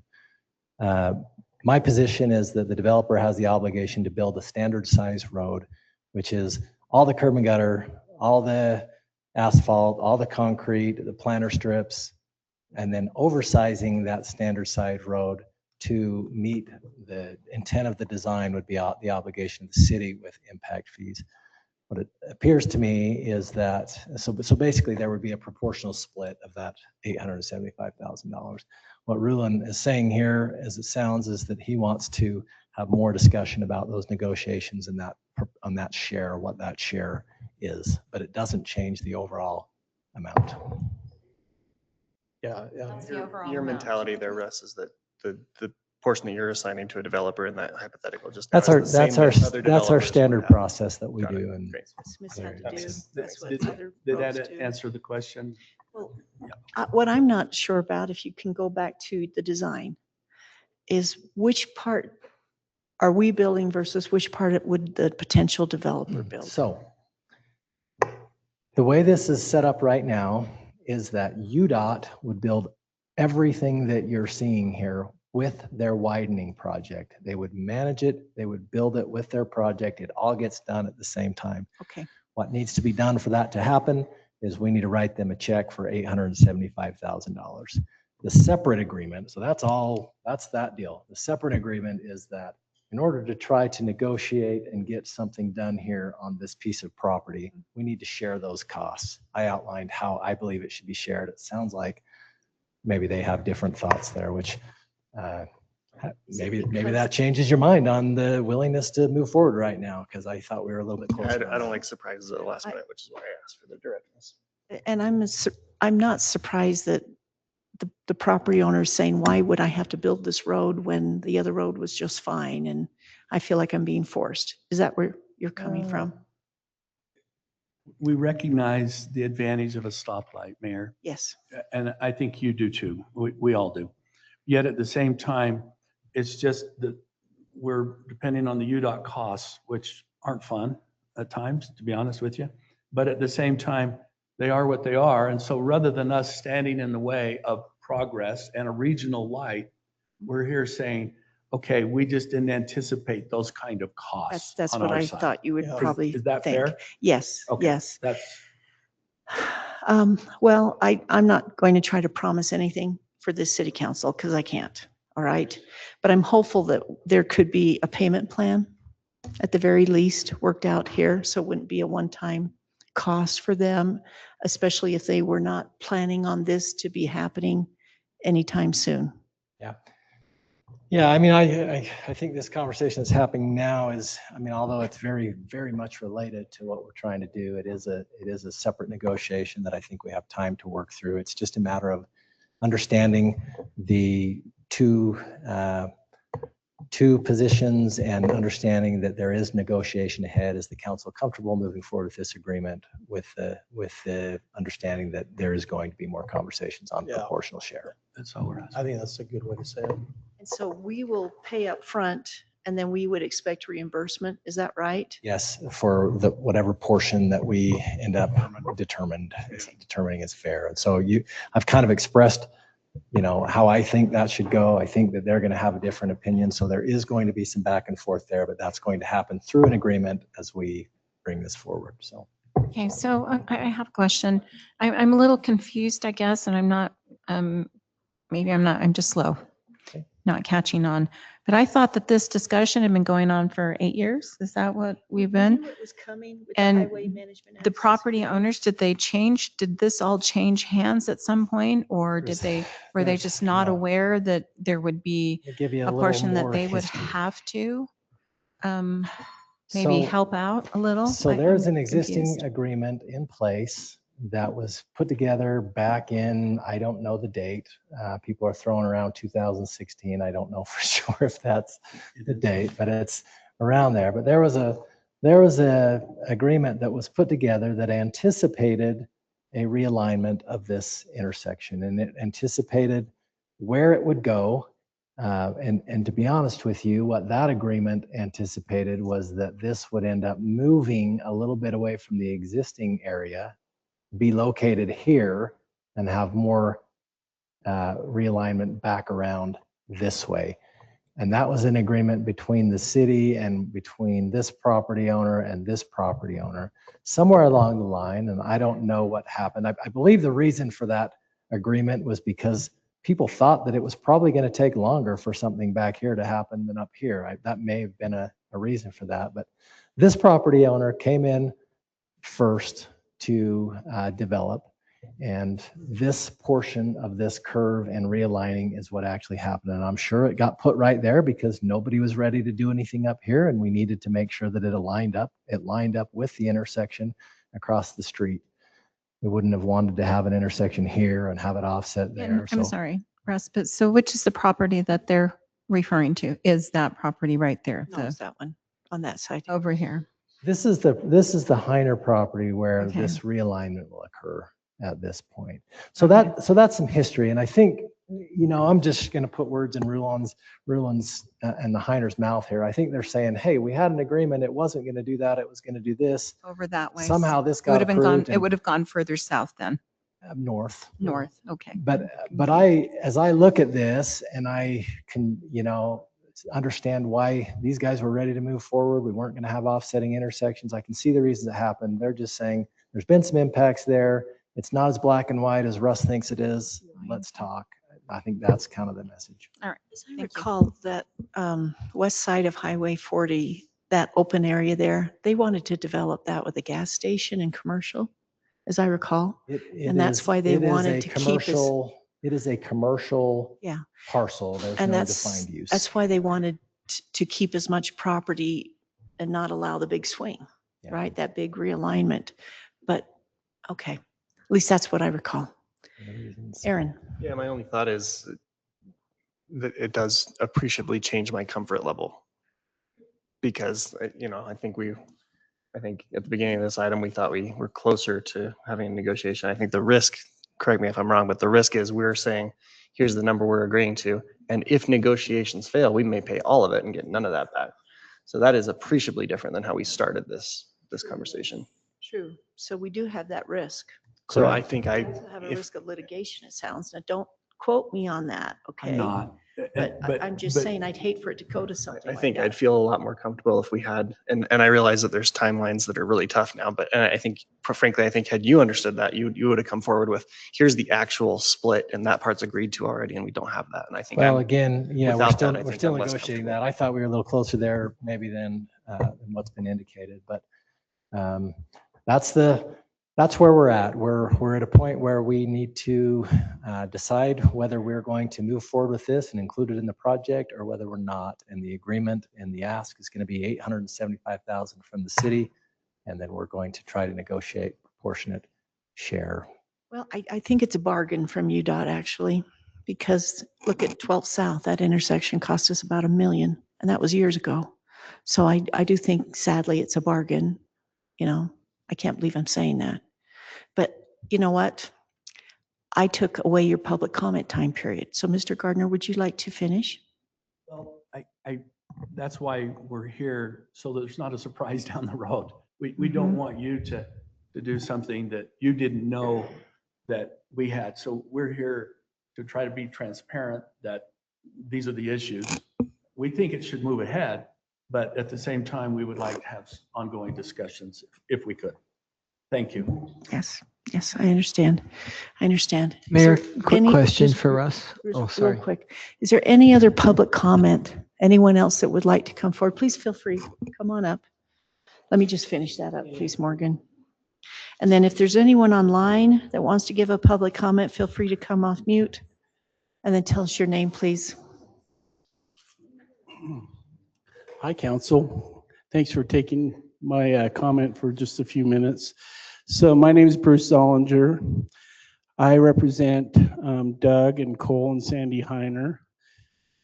We've been working on this property for about years, and the Heiners would like to sell it, but they've been very patient in working with, knowing that there's a realignment here and knowing the issues.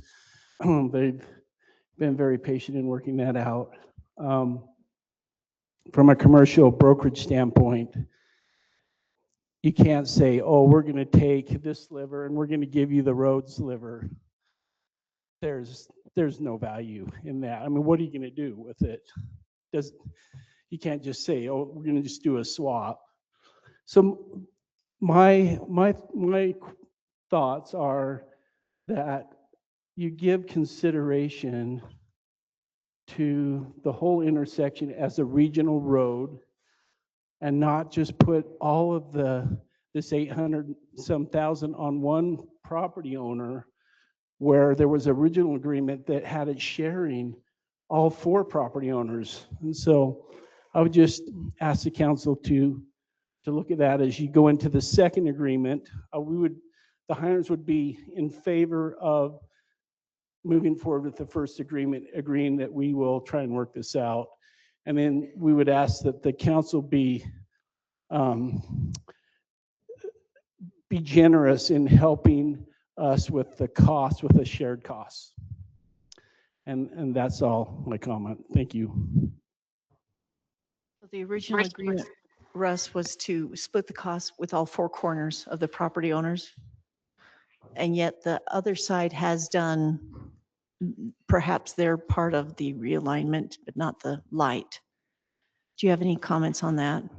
I want to go back and look at this original agreement. I don't know that what's been presented here is quite accurate. I think that there was more responsibility to the property owners for constructing that road.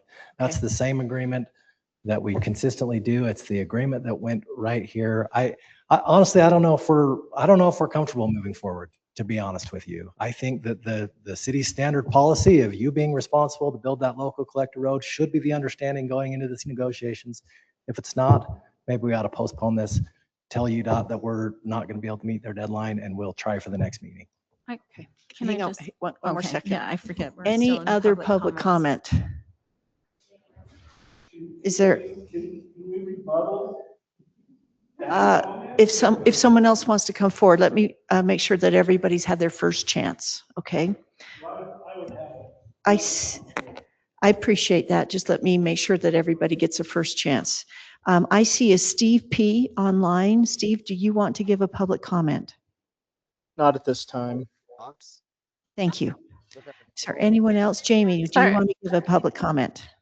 Yeah, I wasn't here for the first of the meeting. I don't know if Mike Johnson said that he had a conflict of interest in this project or not, but He I'm did not. really, yeah, he's Brian Ball's boss, and I'm so sick of listening to these meetings where we have to have, we're giving all this money to the developer so he can sell it and make more money. We're completely maxed out. Like, spend $1 million and go buy a piece of property. That's all housing around there. We're supposed to have 10 acres of park per 1,000 people. We don't have any park. So I'm really getting sick of this just being Mike Johnson's and Sid's developing meeting. Like, when do we get a say on what happens to our city? We voted for more open space. We didn't vote for more houses. We didn't vote to pay for developers so they can sell their property and make more money. There's absolutely zero benefit to the community for this. Like, somehow all these homes that we have to now we had to build more schools, and now we're raising our taxes. What is the benefits? Like, oh, if you want this development to happen, no, we don't. We don't want any of it to happen. Like, now we're out of land, so where's the parks? Like, where are we getting these 10 acres of park per 1,000 people? That And then why isn't Mike Johnson saying that he has a conflict of interest when he has his employee up there speaking for these developers so they can get more money? So we had to pay $800,000 to help them make more money? Like, it doesn't make any sense. Thanks. Thank you. All right. I'm not. Did you want to come forward? I'll let you be the last one, please. Council, this is Brian Balls for the record. Just to set a few comments there straight, I am not Mike Johnson's employee, nor is he mine. We work for a similar company. We don't own that company. I'm not here representing Atwill in any way, shape, or form. I'm representing my friends as the Heiners who have asked me to participate with them specifically in looking through the details of a project like this. They are the owners. They ultimately would be the ones to sign an agreement with the city. So I'm helping them specifically on their request to do that. So there's no Atwill involvement in any of this project. I want to be very clear with that. I'm not going to speak to the rest of the comments that came out on that specifically. However, I don't think that, quite frankly, that we're that far apart here. And I honestly, I don't know. I would say we're so close with this. Let's not throw the baby out with the bathwater. There's been a lot of work that's been gone down the road on this one. I think that despite, again, maybe posturing, I think that this is still something that is good for the city. It's good for the general public. This is part of the city's master transportation plan. There are way more than just the owners of the property adjacent to this that travel on that road and enter that intersection. Far more than just the people that live and work and are adjacent to that. So I think looking at this in terms of the fact that this is part of the citywide's improvement and the safety for not only the city residents, but also the county residents, because again, there's a lot of the general public, both city and county, that go through this intersection. So I would hope we would take a look at it from that standpoint, that we would sit back and say, you know what, I think we're so much closer to each other than we are really farther apart. And I hope that there's been no I guess, thoughts that we're so far apart, this isn't going to happen. I think we're very close. Thank you. All right, I'm going to close the public comment. I'd like to respond to him because he No, got to no, no, respond to me. Jamie, I'm so sorry. I'm so sorry. I have to leave it at that. Okay, I have to follow the rules. Thank you, though. So, Morgan, did you want to ask your question, and then I'll let Russ wrap this up, and we can have some more discussion. Russ, you mentioned that in your opinion, the developer should cover the portion of the regular road. Have you already calculated estimates? Has that already been discussed? And Let me just roughly wondering. say, normally it's about 2/3 of the cost is for the local road, 1/3 of the cost is to overbuild it a little bit. But we need to go through that and do that. I guess as I look at this agreement, there's some specific language about the size of road. There's references to the width. We're probably a little wider here than what is in that original agreement. I guess to try to maintain momentum here, maybe a recommendation is to approve this conditionally with direction to communicate to UDOT that we would like just another week or something, and try to get try to get those terms for that other agreement back for the next meeting. And I think we could work it out, and then we would know exactly what we're talking about and not be sticking our necks out there. I agree with what Brian just said, is this is a benefit to the community. I just hate to give away any leverage we have, but there is great benefit to this. I think it's probably worth moving forward, and I think we should try to get that agreement put together in the next couple of weeks, if possible, outlining what those terms would be and see if we can't get this figured out. Russ, I appreciate the comment, hate to give away leverage. I'm not even thinking about it that perspective. I'm thinking more about precedent going forward and a road that might specifically benefit, or a change that might specifically benefit a tenant or a tenant negotiation that's in place, and a developer, and what that means for future negotiations and future things with new developers for new spaces. And that's my worry, right? So in that worry, representing the public, I want to make really sure we don't give any special preferential treatment. I appreciate your feedback there to kind of keep us, hey, this is what a normal is. This is what we would normally ask. And maybe it is with the numbers. So that would make it more beneficial. Another option, council, would be to think of a worst case scenario and say contingent on a 50-50 split at the bare minimum or something like that. Because then we could actually empower Russ and his team to go forward and negotiate for better, but be sure that we're not going to be, as a council, we won't be stuck with the entire bill, that a failure in negotiation won't result in us paying for the entire thing. Does that make sense? I guess to go and to attach to that, to add to that, I think the other concern that I have is that I also don't want to be unfair with any one particular property either. I mean, there seems to be some emotion as to that might be the direction that some might be feeling at this point, that they're holding, so to speak, the purse for everybody, and yet others are not being required to. So I want to make sure that whatever we do, cross our T's, dot our I's, do everything that we can to make sure that it's not something where we're going to have one group feeling, whoa, we're taking care of all this, but I don't want to hand over and say, yeah, go ahead, we're good, do what you want to do, and then we end up holding everything. So there needs to be something that's proving that we will have the negotiations necessary to take us in the direction where we aren't taking care of everything, but that no one else is as well. Does that make sense? No? You're giving me your pursed lips there. Sorry. And there's just more and more valid points that continue to come up. I wish we had another month or whatever to figure this out. So is UDOT's that asking for an answer, and we're trying. So here's my next question. Maybe you can help with this. How do we, if we want to go ahead with everything? I appreciate Mr. Ball's response, and that this is something that is obviously beneficial for the whole area. But how can we go ahead and still cover our hiney on Yeah. this and protect everyone involved and make sure that we have what we need? I don't want us holding the bag. That's my biggest concern. Sorry, no offense, but I don't want us to be the ones taking care of it all either. An idea is, I mean, two paths. One, we can continue this item and we can put it on the next agenda item and we can say, UDOT, I'm sorry, we didn't meet your timeline. Forgive us. We'd still like to figure out how to move forward this.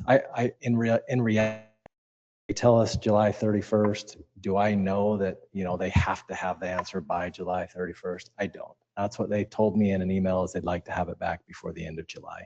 Another option is that we move forward contingent upon the city reaching an agreement, and we work on bringing back a draft agreement for the council the next meeting.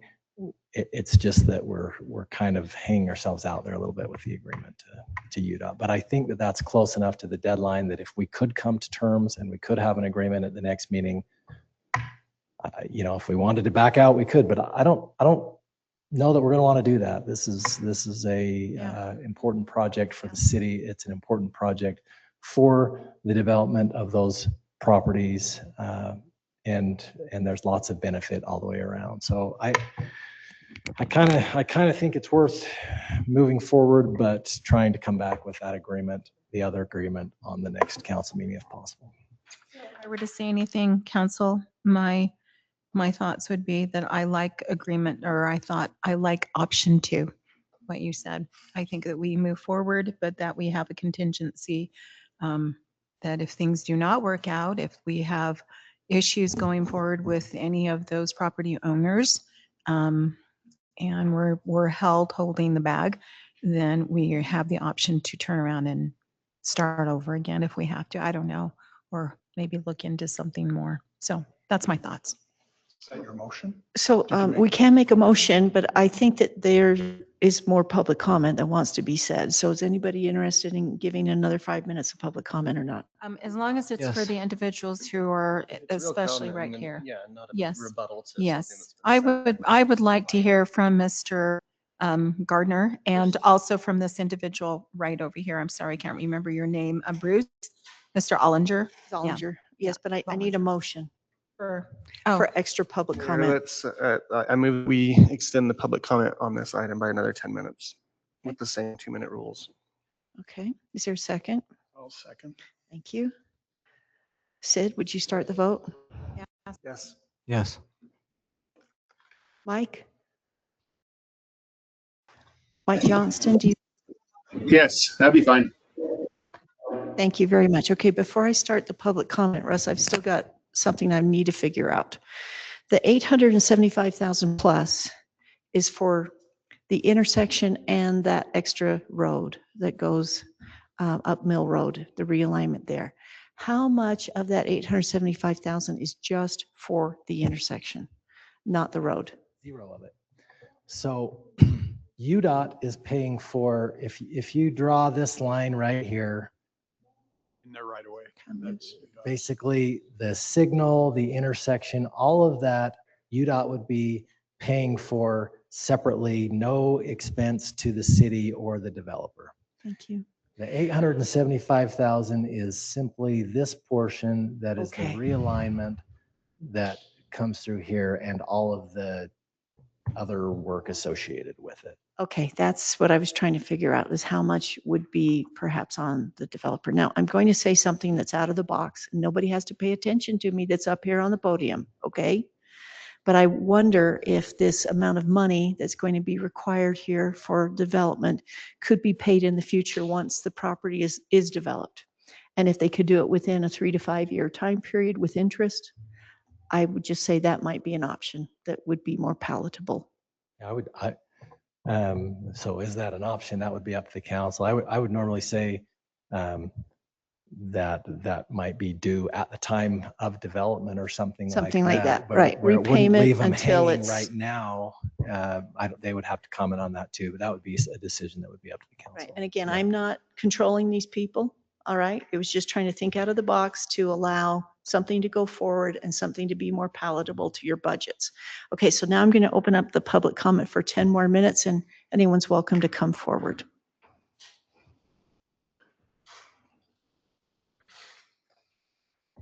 Rulon Gardner, council member, we agree. We'll split, we won't go over the splitting of the 875. We will look at that as the benchmark that we're trying to work under.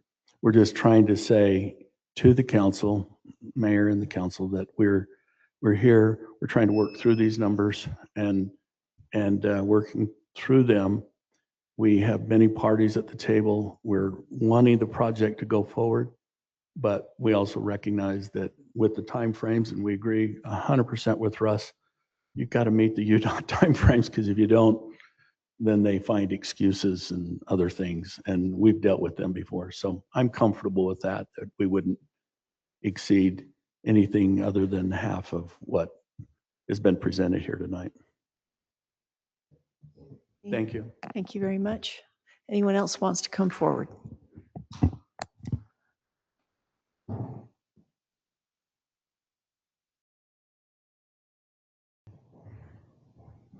Bruce Zollinger again. After Russ Funk stood up, I appreciated his at least candor to want to work this out, and so does the Heiners. So, and it sounds like Rulon is kind of giving you some framework. So we appreciate Russ wanting to come to a solution. I was just thinking, you know, we're happy to pay for the whole thing if we get the developer traffic impact fee that you guys will levy on all those properties. So it's just something you'll receive more money as you move forward on this regional road with the traffic impact fees. So, but we're happy. The Heiners are happy in the direction this is going. Thank you. Is there anyone else that wants to come forward? Is there anyone else online that wants to make a comment? It's open a game again. Am I allowed to comment or no? Yes, go ahead, Jamie. Okay, so yeah, I don't know why it's open up for more developers to talk when, like, is this just a meeting for developers? Like, it's just to push their agenda and we just get stuck holding the bag? Because we are all paying for this. And if you say that you're getting more transportation tax, the city is, that's just more we have to pay. And so I don't see how that's benefiting us when we have to pay more. I don't see any benefit to the community because we have to pay more. We have to spend our taxes. Strong Towns did a study and they said we literally cannot afford one more road in Wasatch County at all. And all these meetings, I don't hear anyone saying, like, let's stop, let's put a hold on this, like, this didn't work out, we've had to raise the taxes, we've had to, like, the school's raising our taxes, the city's raising the taxes, the county's raising our taxes. Nobody's saying, like, let's see where we can cut. We were just on vacation and there's roundabouts here as well, and they didn't spend $30,000 for an Eagle. They put a really cool old tractor in the middle of the roundabout that was free, that somebody donated. So I think there's ways that we can start looking into not spending so much instead of tax and spend and tax and spend and tax and spend. Who's looking at ways to cut spending? Who's looking who's even looking at the bank account? Actually, like, I don't know, are any of the city councils, are they looking at where the money's actually going, or does Matt Brower just have full reign of where the money goes when he's under investigation from the auditor's office and he just has complete control over our bank account? Anyway, yeah, that's all I have to say for now. Thank you. And Jamie, just so you know, the council receives quarterly financial reports of everything that's being spent and where we're at in the budget for every single line item in every single department. So that's public record if you're If I may. interested. It's been insinuated that I'm under investigation. I am not under investigation. There's a compliance review being done by the state auditor, but it is not an investigation of any criminal sort. Thanks, Matt. I'm sorry that sometimes public comments attack public employees, no matter which employee it is. Let me see. Was there something else I had a question on? Russ, let's end the public comment, please. And then Russ, you've seen some suggestions here of a 50-50 split, okay? Whereas you had said it was a 2/3, 1/3 split. And that's what we have done with other developers. Have we ever had the payment plan with other developers or lump sum when the property's developed? And then here's the other question. Is this property already annexed? Yes. It is. Mhm. What is it Is this zoned? on? Yeah. This is commercial. This is C2? Yeah. Okay. So let me- Mayor, just the agreement that they're referencing from 2016 is an annexation agreement. And what is in there on this?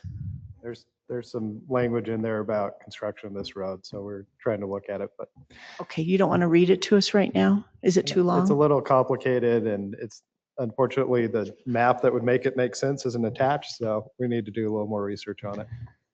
If I can just make a few comments here. To answer your question, the way this normally works is a project like this would get done with the development. Mhm. The city would then reimburse the developer instead of vice versa. This whole arrangement is a little bit out of the ordinary.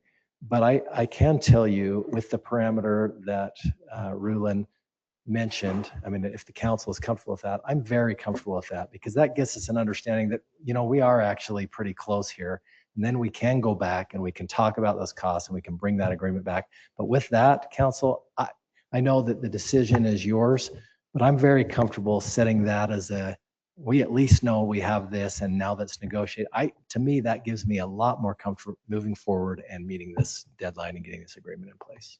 I agree. Thanks, Russ. I'm not a fan of, we're not sure makes me think zero might be possible. So council, if Russ is right and it was a 2/3 split, 66% versus the 50% that we may potentially end up at, that's $148,000 risk between Well, those two numbers. For public safety, I'm recommending But the I'm risk. just saying that's not a Yeah, $900,000 risk exactly. anymore. It's $148,000 Slowing risk. down Yeah, diesels. and this is that a come into major our intersection that valley. is priority, in my opinion. It is very priority. I think we need to keep on moving forward and get this. I really want you to talk to Russ, okay? Because I have to get another motion. Again, my hands are tied. I have to follow the rules here, okay? I can't just go break them because then people will accuse me of favoritism or not following the rules. Well, if you will please talk with Russ as soon as we're done and then Russ can proceed. So council, we can open it up again. We can get answers or you can go forward with motions. I would like to make a motion, but I need a little bit of some clarity on how to present the motion because it would be contingent that we move forward with, I'm sorry, I completely. Is that it? Just a discussion? I mean, that's, At a 50%. do we need to be that specific or can we just say? 50% or higher. I'm But trying we to have our find the standards. comment. We have our standards that we need to recoup. I'm trying to remember my password. Here, Thanks, here. Aaron. Here. Oh, you got it. Okay. Yes, as long as we have it, and then I will be the second on that. But if you have a way to say it so that we include everything that we've already discussed, I want to make sure that we add that on there. Mayor, I move that the council approve entering into the betterment agreement with UDOT that's been discussed with the understanding that we are still in negotiations for the split between the developer, property owners, and the city, and with the additional understanding that's come this meeting that we have a floor of 50% participation. I will second that. Thank you. Any further discussion? All right, Mike, you'll go last. Go ahead, Sid. Yes. Yes. Yes. Mike? Yes. Thank you. That passes 5-0. Good luck. We're looking forward to getting this wrapped up. Just remember to play nice, guys, okay? Okay, everyone, the next agenda item is a communication item. And I think before we go into the council board reports that we'll get any communication from Matt, please, first. Thank you. Thank you, Mayor. Just a couple of quick things. I want to make sure that you're aware of the county parade, which is on, I think, August 1st. Laney had put out an email. We've gotten some feedback. I think, Morgan, you said that you'd be there. Yvonne, you'd be there. I think, Mayor, you were going to be there. I might be needing to hand out stuff for another You board. need to be there. You've never. But we'll see. Since I've been. So here. 2 Yeah. confirmed, one a maybe. Yeah. Okay, excellent. Mine's a maybe. A maybe. I think, well, yeah, I'll probably come down special for that. Okay. I think it's important. Okay. Second thing I got is 40 bags, I beg your pardon. 40 bags of candy. That number gets getting bigger and bigger and bigger every year. I would say, That was the right number last year. here's what I would say. I would say I did a really the good job. taffy with some tootsies, not tootsies, footsies. Let's see, what is that? Tootsies. They're like little mini Tootsie Rolls, but flavored. Ah, got They it. don't melt. I know what that is. Yes. I know what that is. I Okay. think, Sticky. That's true. Yeah, they were sticky. I think we do chocolate. yeah. Nope. Oh, wouldn't that be wonderful? Thanks, Matt. I understand. But yeah, so please. The second thing is regarding the prohibition of fireworks, which was approved by the Division of Forestry, Fire and State Lands, is staff has placed out the A-frame signs that we did during the July 4th prohibition. We also have the reader boards that are on Highway 40 and Midway Lane. We've got information going out through social media. So we're using essentially the same medians we use for the July 4th ban for the Pioneer Day ban. So I want to make sure that you're aware of that. Yeah, that's all I got. Okay. I'm trying to think if there's anything else. Okay, we're still waiting on Mike Johnston and a design, right? Mike, do you want to give us any updates on that perhaps? I was going to add one. Did everyone receive their invitation from the school district? Oh, that's right. Thank you. Laney sent out a second one. You may have gotten the first one, a second one. For the dedication on the 29th. That's correct. And Mhm. I'm sure that you guys will, somebody will be talking on that. That's correct. Thank you Good. so much for saying that because I have another invitation for all of you. The Mhm. Daughters of the Utah Pioneers this Friday, July 24th, are holding a flag unveiling ceremony at the DUP Museum where they will unveil the 1896 restored Utah flag that flew over Heber City on the day that Utah became a state back in That's cool. 1896. They've undertaken extensive restoration efforts through Colonial Flag and the vexillologist that is there. He is coming. He's going to be displaying other historical flags this Friday. And yes, it's short notice, but they will unveil the flag. They will present the history of it. We'll get to pledge allegiance to it. And so it's just a short ceremony, 1 p.m. at the DUP. Yes, on the 24th. Yep, on the 24th, this Friday. And any of you are certainly welcome to come. Thank you for reminding me. I just found out on Saturday, so very Mayor, excited. if I may, regarding the monuments that we displayed during the Yes. July 4th, recall that council asked Terracon to identify a location. Once that That's right. location You told is me that. determined, design for the base will then be undertaken. And so Laney reached out to Terracon, we're waiting for a response from them regarding the location. That's right. That's right. We're waiting on Terracon and then we're waiting to see what the design would be from That is Mike. correct. But we are or are not going to keep the same location that you had said. Generally in the same area, but the exact location is not quite known yet. Okay. Yeah, it just needs to make sense to the whole picture. So. Well, and we hope that the flag will be seen from the stage, right? So people can refer to it when they're on the stage and we get gorgeous choirs there and Oh, no bands, question. and we want to raise that flag in No the question. future. Mhm. Mayor, Yes, go ahead. I'm still happy to design the foundation and the connection. I wasn't going to delve into the architecture of it, but I'm happy to do the structural design for the foundation. That's straightforward. Pretty nice. If needed. Yeah, usually, Mike, if it's the flag, they usually already have it engineered. Are you Flag's talking up. about the monument? The monument Yeah, itself. Oh, connect- okay. getting the monuments on a foundation.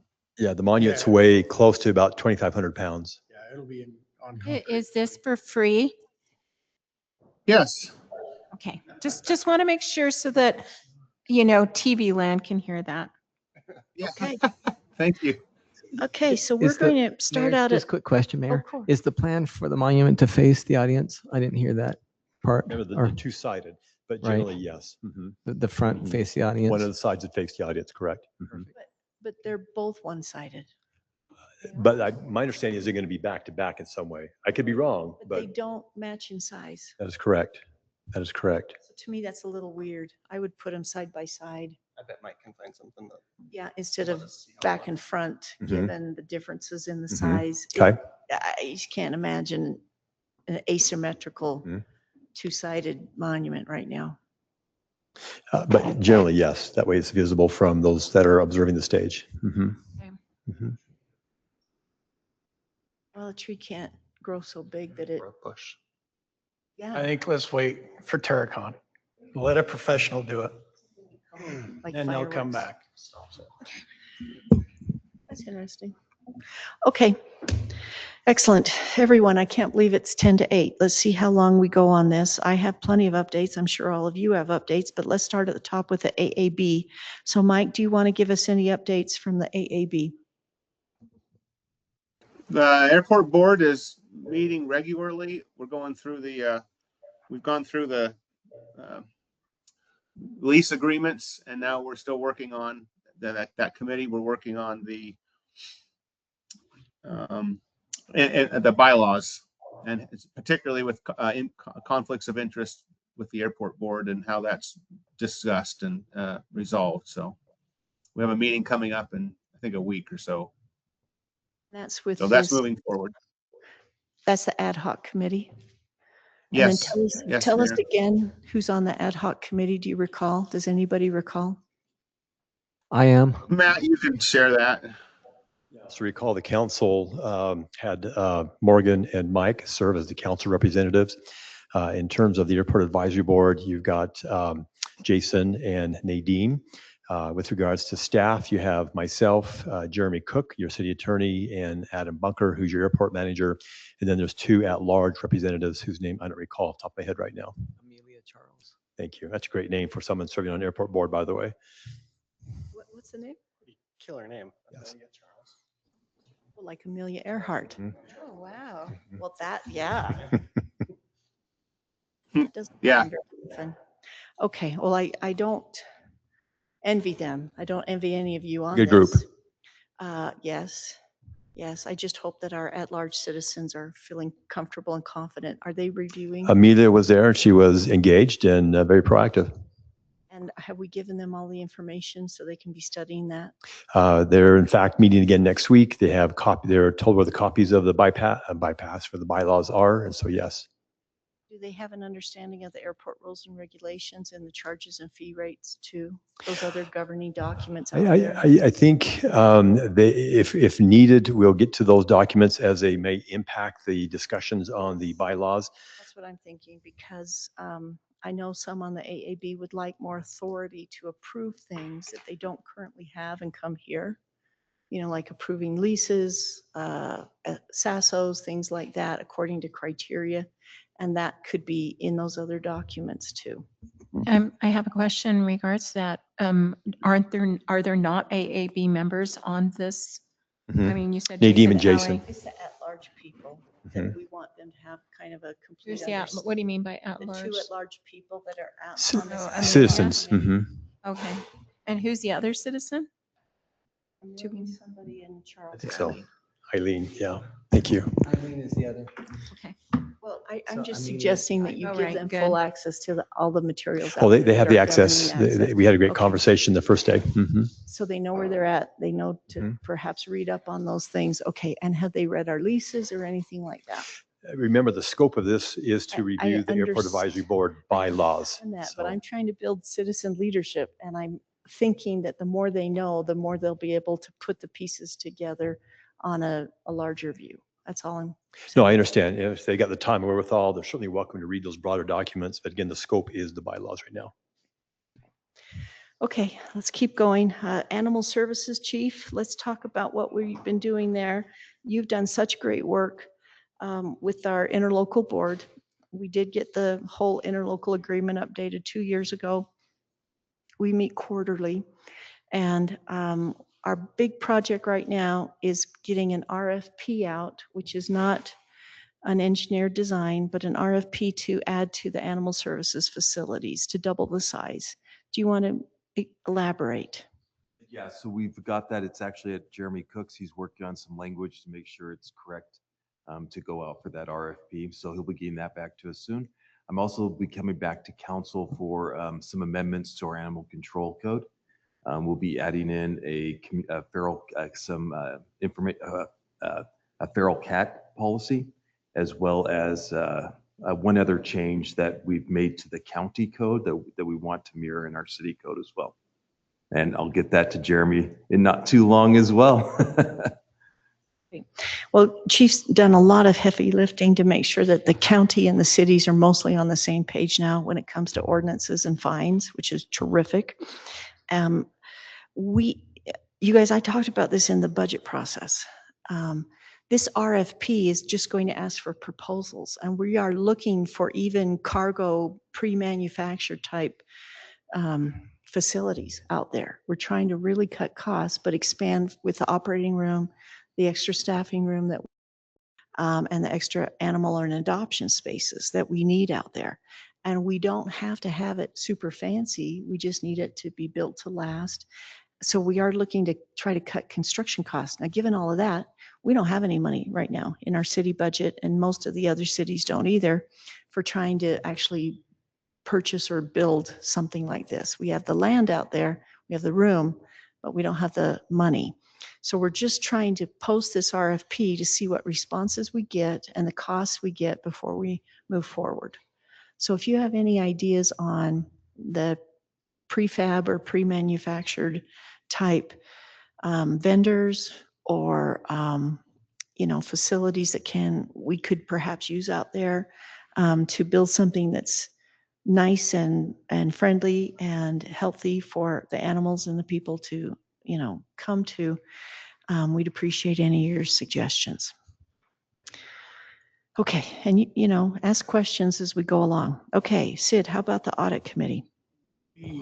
I have nothing to report on that one. I haven't seen, or we should, it says quarterly meetings, but I might have missed it. Yvonne, do you remember anything with Dell recently? Audit committee. Oh, wow. You on that? Okay. Why did I think it was Aaron? So I'm a little confused. He used to be. He used to be. Okay. They have not met. I think there has been discussion as far as with our I want to say CFO, but obviously not our CFO, Sarah. And I know that they have discussed a couple of questions that the audit committee chair had, which is Del Barney. And the only questions that he had, they were all answered, and he's just waiting for us to make our final decision. And then at that point, then the audit committee can do what they call a final, their final audit analysis, which will be the ending of whatever we decide here. Or discussion. That's the way I understand for it. the fiscal year 27 Yes, budget? yes. Okay, Yes. with the truth and taxation coming Yes. up? Okay. But so far, they have not met as a group with our audit or our accountant. Okay. Sorry, you can tell I am not a numbers person, even though I'm married to one. Anyways, there you go. You That's know okay. more than I do. That's okay. Okay, thank you. The next is HVSSD that Mike, Yvonne, and I sit on, and I'm happy to give a short report there, but Mike and Yvonne, would you like to go first? I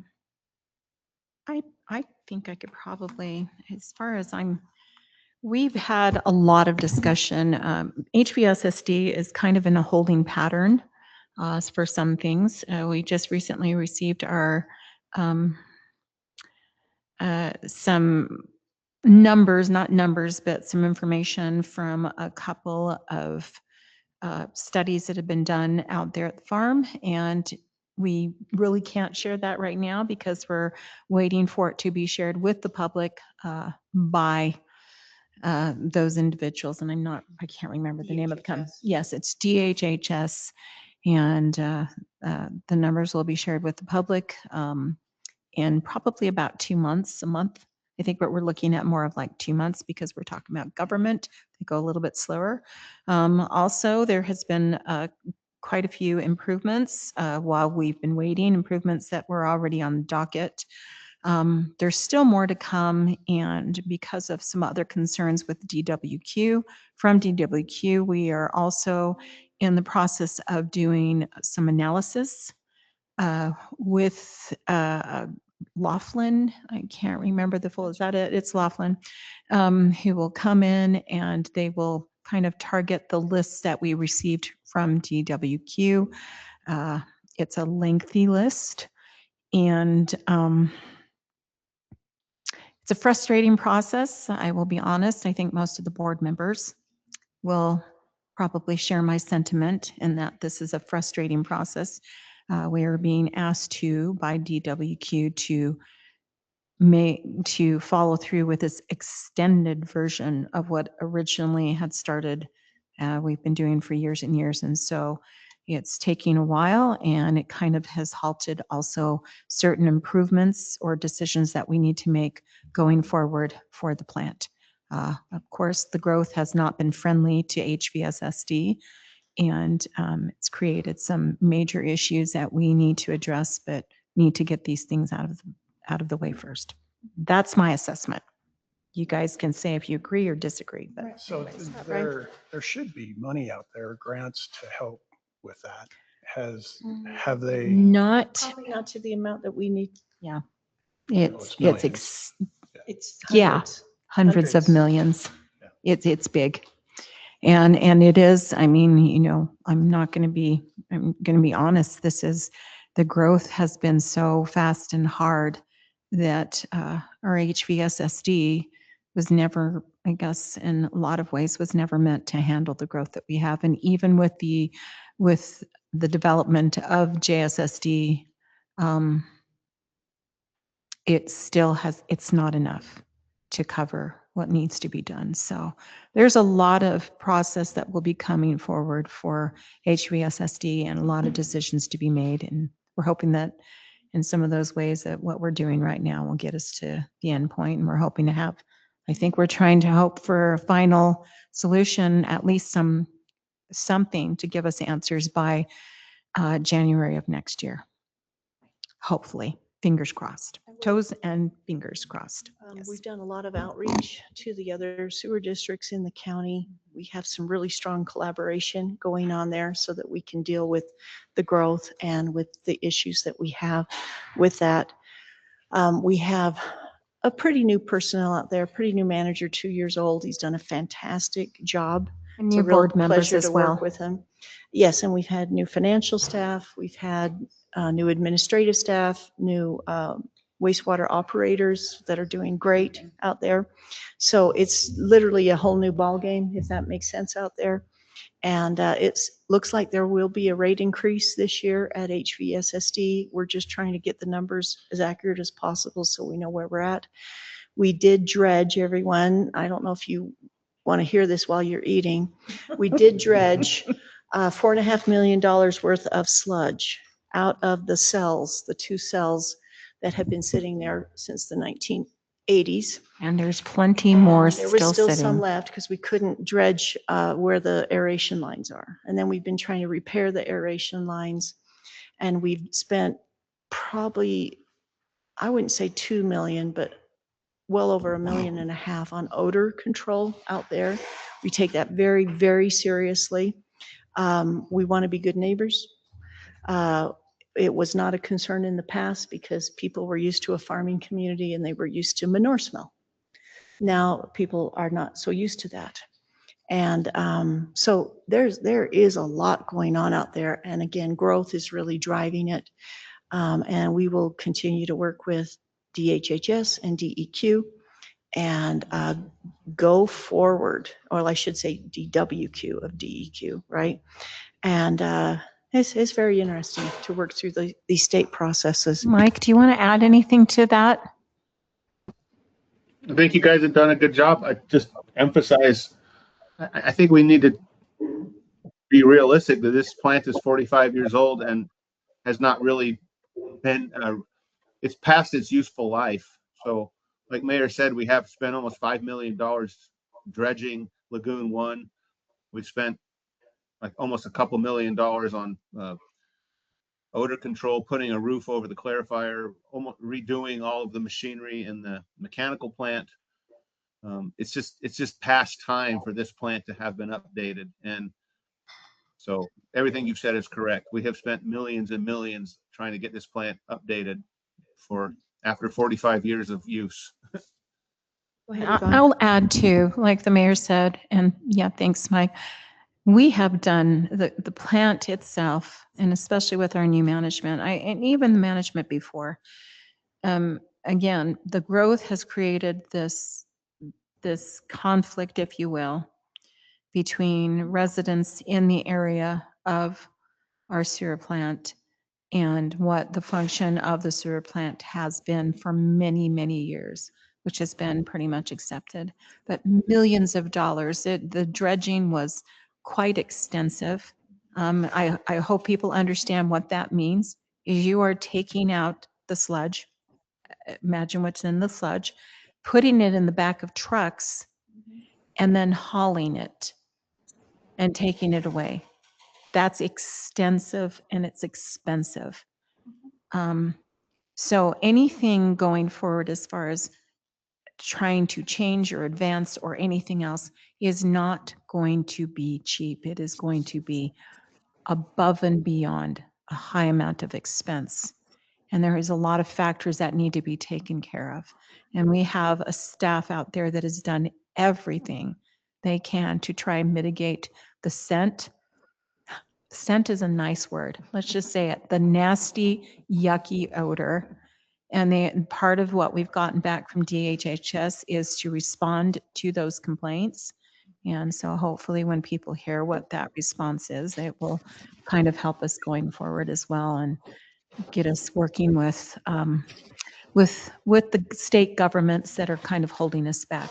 And I think if anything going forward, we are probably going to start looking at help from the county and also from senators as far as making and putting the plea out there to the state to understand that you are holding up a community and not dealing with the progress that's at hand. And we need to be able to make some decisions ASAP, not yesterday, right now. So that's my final plug. One thing that is somewhat interesting out there, I thought was pretty interesting, was that we're looking at some international technology that would increase the capacity of the mechanical plant. And that could give us, 800 more ERU capacity, which is low hanging fruit and cost to increase the capacity out there. We had wanted to build another mechanical plant. We'd gone to CIB, we had the capital plan, we were ready to build it, and then DWQ has asked us to go through a whole new process, which has put the kibosh on that kind of capacity. Anyway, one thing that I'm really trying to push as chair there is to know how many ERUs are left for Heber City and for Midway, and if we're going to do a set aside for Charleston, even though they canceled the wheeling agreement with our city. Heber City's ERUs have to count the TCSSD agreement that we've already made for their full build out. And so I'm really pushing the general manager. It was just in the last agenda materials, but to make sure that the board, HVSSD board, is set on how many ERUs each entity has left in HVSSD, which is not 5 or 10, by the way, it's hundreds, right? Or more for each entity. But we need to be clear in our planning department, Jamie, with you, Russ, we need to be, and with us, we need to be clear at what kind of capacity we have left out there until something else changes. And we're waiting on a new capital plan. I just saw the RFP for a new consulting engineer that's going to be posted soon, and we'll go through that process in the next couple of months. But we're looking for the new capital plan once we work through the DWQ process, which is not going to be resolved for probably 2 more years at least. So, we've got 2 years, right, with the amount of existing ERUs, and then we'll see what happens after that, and on and on. That's a really hot potato to me. Okay, let's go to the railroad, which again is back to me. That is a really fun board to sit on. Lots of big plans, lots of great ideas. There is some movement being made between the Parks and Rec, the County Council, and the railroad for redesigning 600 West. We have gotten some, just so you know, in Heber Light and Power, Mark Nelson says, the Enbridge says, nothing can be put on that easement that Heber Light and Power has, nothing. And they even want the existing inventory to be taken off of there that Heber Light and Power has been putting on. And so if Enbridge is going to draw that really, really hard line, then that means it's not useful to the railroad to purchase. The railroad wanted to put a kind of a back road in from the 300 South, 600 West intersection, which now is being proposed into a roundabout, Russ. It's just that the county and the Parks and Rec have to work that out first with the railroad. And I've encouraged them to work it out, okay, many times. But I think they're really going to do some movement, I hope, this year. We really need to get it decided so we can apply for grants and for the realignment for potentially a plaza, a new depot, making that into that tourism and recreation district that was in our general plan, or our central Heber, Envision Central Heber. There's so many incredible opportunities that are there to make the Parks and Rec and the railroad shine together, as well as our city. It's going to be a tremendous benefit for our city. They are looking at some kind of pedestrian bridge or something over the tracks from the backside of the event center. But we have to realize that Parks and Rec has programmed in their new master plan all of the existing property that they own. And they want to maintain the level of service that they have there. They want to, keep all their ball fields. They want to keep the pedestrian access. They don't want a bunch of roads crisscrossing through what they have right now in Veterans Park, where the ball fields are. And so, like I say, I keep pushing Mark Nelson as the railroad manager or director to work with the county council and Parks and Rec on what they finally decide with the amount of land that's there. But just so everybody knows kind of what has been discussed is that the city would need to likely move the road to the east, 600 West, right? From 300 South down to 650 South, right? It looks like the city would have to move the road east. And that's a huge cost for us, as well as figuring out utilities and whatever happens there.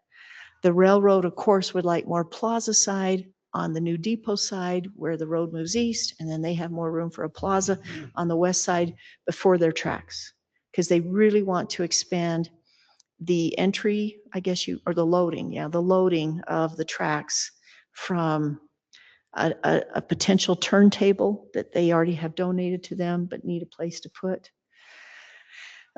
So further north as well as further south to where all of their tracks come into one, they want to be able to load people all along there because the railroad is doing great. You cannot believe this, guys. The North Pole Express is already sold out except for 2 private cars. And they've increased the cars and they have, of course, upped their prices too. They only put the tickets on sale about a month ago, a little over a month ago. Yeah, and their system crashed. Yeah, on the first day, because we had over 4,000 people trying to buy it once, so they had to up that. But the railroad is going gangbusters. New cars, significant upgrade, bathrooms, concession cars, the 2 dome cars, which are super cool. Okay, and they all have a history, and there's much more offerings that the railroad's doing. So this is just going to be better and better for our city. Right? Go ahead. I'll just add to that. My husband is one of the shooters for the western portion of it. And They just which really just blew my mind, on a Monday, they had over 400 people there at the train. So I know that there has been discussion online with people who have complained and said, oh, what does the train do? It's just the train. It's no big deal.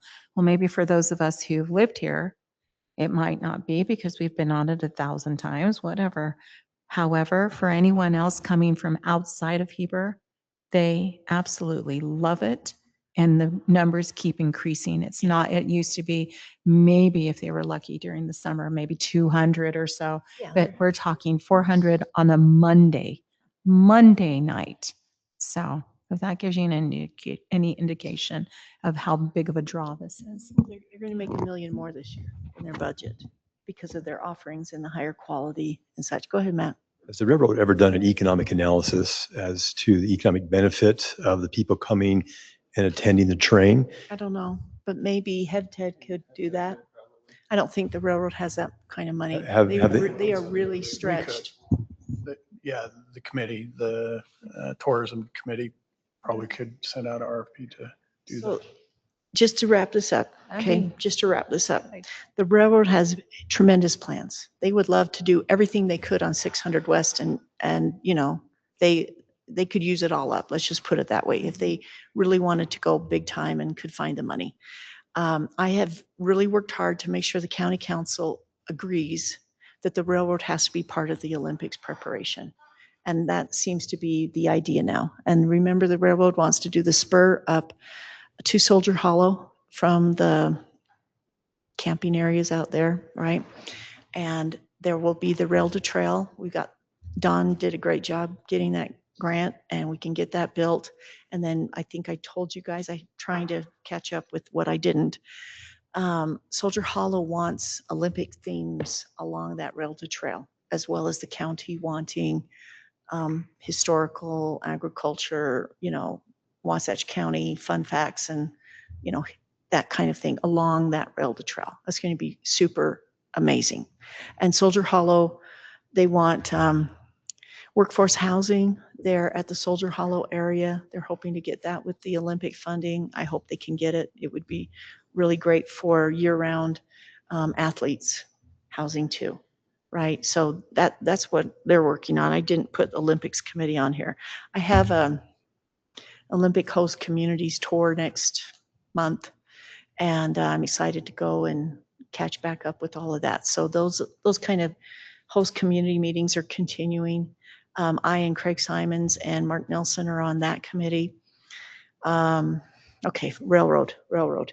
Anyway, I keep reassuring Parks and Rec, the county council, and the railroad that the city will support what they decide on 600 West. They know it needs to still be a through road, even though they're planning a lot of parking on every version that I've seen through that through road. Okay, Russ? It's just, where will they draw their lines? Okay, because Parks and Rec has it programmed. They have their master plan. Railroad knows that they need to negotiate with the county council and Parks and Rec. So that's where it's sitting. And I think that I'll just keep encouraging them to work out what they finally agree to, and then they'll bring it to us and say, okay, how do we do this now, right? Does anybody have questions on that or concerns? Russ, they're looking at a 1, 2, 3, 4, a 5-way roundabout, maybe at 300 South and 600 West right now. Yeah, I just think it would be good advice for them to loop us into the conversation before they get it all figured out and we have comments that really impact what they're trying to do. Well, I'll make sure to say that you need to be brought into the loop sooner rather than later, but to even come this far is I think I'd love to have them monumental. come talk to us too. I was going to say the Well, same thing. If they there's all, plans. I understand, and believe me, one side, I don't want to say who, but some people do not like the city telling them what to do, if you might recall that. And so that has kind of delayed things. But the city was just trying to say, can we talk about this, right? And so I think we're over that hurdle. And I think now that there's more direct discussions that will be happening between those first players, right? The county, Parks and Rec, which is a separate SSD, by the way, everybody, and the railroad. And once those three can agree on something in theory, then I'm going to try to get you in as fast as possible. Yeah, I think having conversations about what their road plans are and making sure that we feel like they work is going to be important.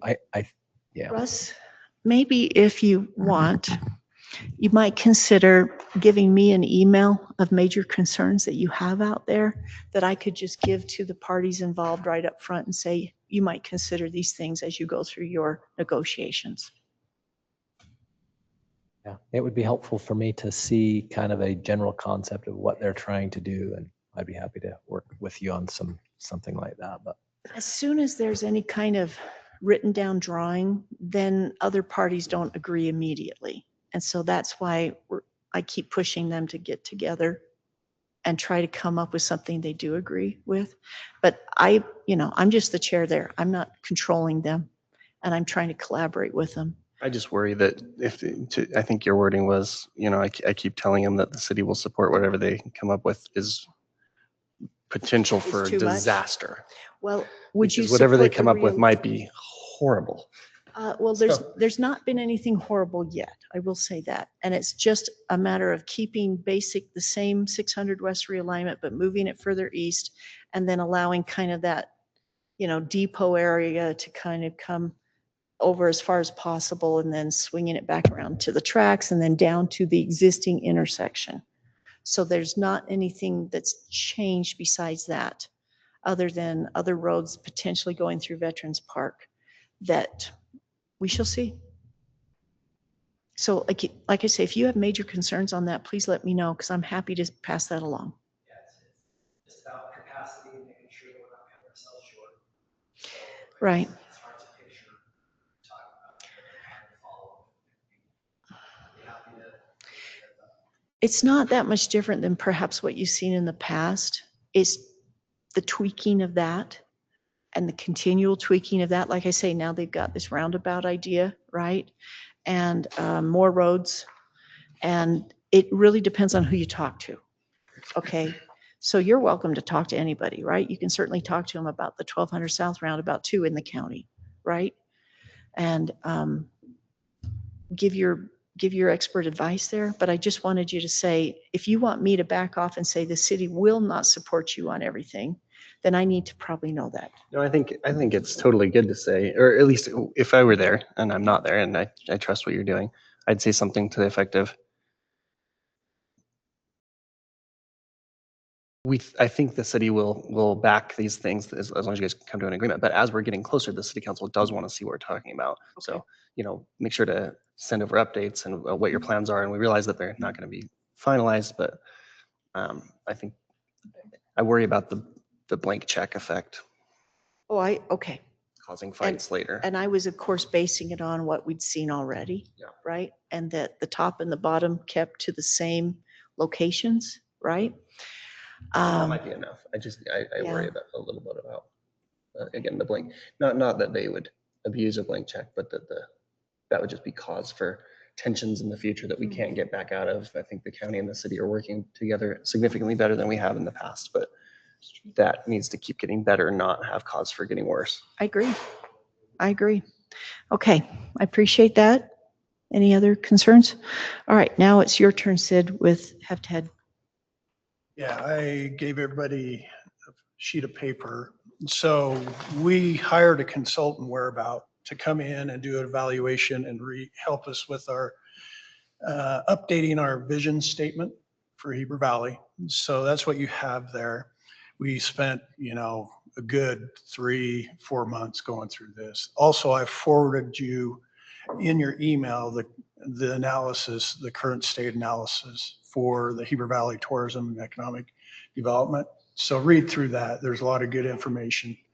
A lot of time and effort went into this. And I think it's great for us as Heber, especially what we're trying to do downtown with the plaza and that.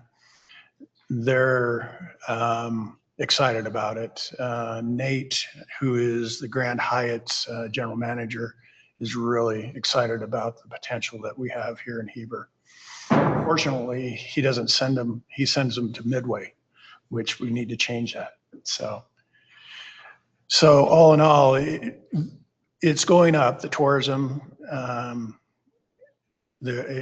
People know about us. Like you say, the train's the second most popular draw in the valley. Wasatch State Park supposedly is the first. So, and Dallin and his team are doing a great job. So it's been fun to be a part of it. Really fun. And There's some pretty good insights in that thing. There was, for anybody that didn't read it yet, there's a quote that says, "I wouldn't necessarily recommend a tourist go anywhere in Heber City from a dining or activity standpoint. Midway is pretty easy, right?" And then it goes on and talks about there's a cute, Midway, cute, quaint, attractive alternative to Park City.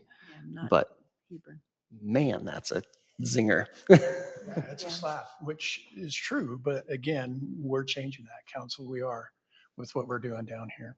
So eventually, when this all happens, we're going to be the heart of the valley. So It's interesting on this sheet that I just read that it says Heber Valley, Heber Valley, Heber Valley, but then it points out Midway specifically. So are we saying Heber City anywhere in this?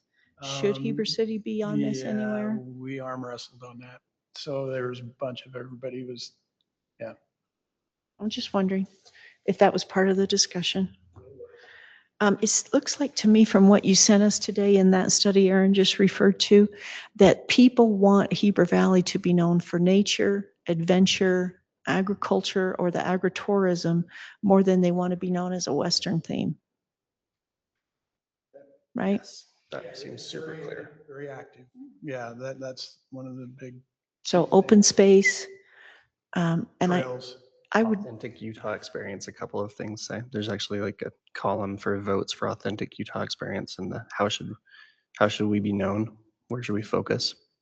Yeah, and I do think that people think they're in Park City when they come here. You know what I mean? Oh, we are. And they just think it's the whole region. We are a resort town.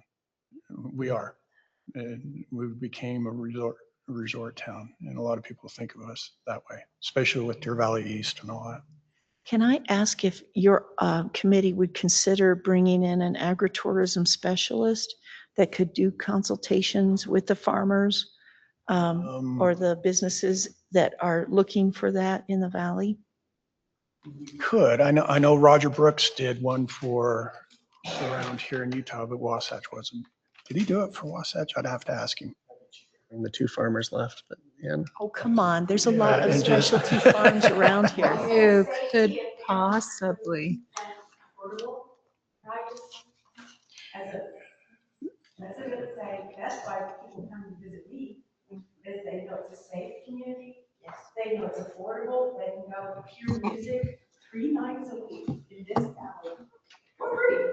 Yeah, Thank it's you, awesome, Linda. isn't it? Thank you. All we need is valley parking, where you don't have to do that puzzle around our city park. We'll keep trying. We're going. I just want to pay for a valet. So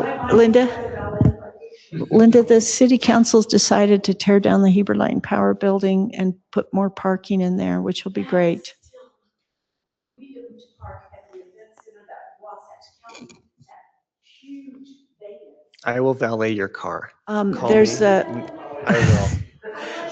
Mike, that's the Okay. thing. I'll get you a quote later. Okay, on the wait. cost. Wait. Well, the trail, okay, remember the trail's going in on 300 South, and we're trying to get that pedestrian connection to the parking at the event center. You know what I'm saying? These are all things we're working on. All right. Do not spend a dime on a digital billboard in Salt Lake City. Oh. Okay, thank you, Linda. Thank you. That's his committee. Oh, that's the Heavy TED committee actually that does that advertising throughout the state and actual nation. So you're welcome. They have public meetings too, Linda, where I'm just saying that Come if and you, join us. and you join can us send online. public comment, and that's exactly where this advertising goes on and promotion and economic development goes on. Well, Linda, the money that that committee spends is the hotel taxes. And then was there any other funding source? I'm trying to remember. The tap, no, they don't do the tap tax. They do, so it's the hotel taxes that are paying for that advertising, not your property taxes. I might remind remind the public that one of the best events that the economic development area does is the Donuts with the Director. So that's every second Wednesday, every other month, 8:30 to 9:30. You just go over. It's literally breakfast with Dallin and his team. You can ask any questions you want. You can. He will have things that are coming up that they're focusing on. He'll ask for input. Sometimes they have people present. It's great. And the information that they collect is pretty amazing, and we should have them back. I'll ask Dallin if he could come back and present, this year's what's been going on, maybe in the fall for the summer after. That'd be nice. Yeah. That'd be nice. It's their technology to track people, through your phone. It's pretty interesting. And they're under gohebervalley.com, right? I think so. The committee there, Linda, is gohebervalley.com, and that's where you can get all that information on their meetings. And meeting with Dallin Kocher is his name. Okay, anything else, Sid? Okay, Yvonne, historical preservation.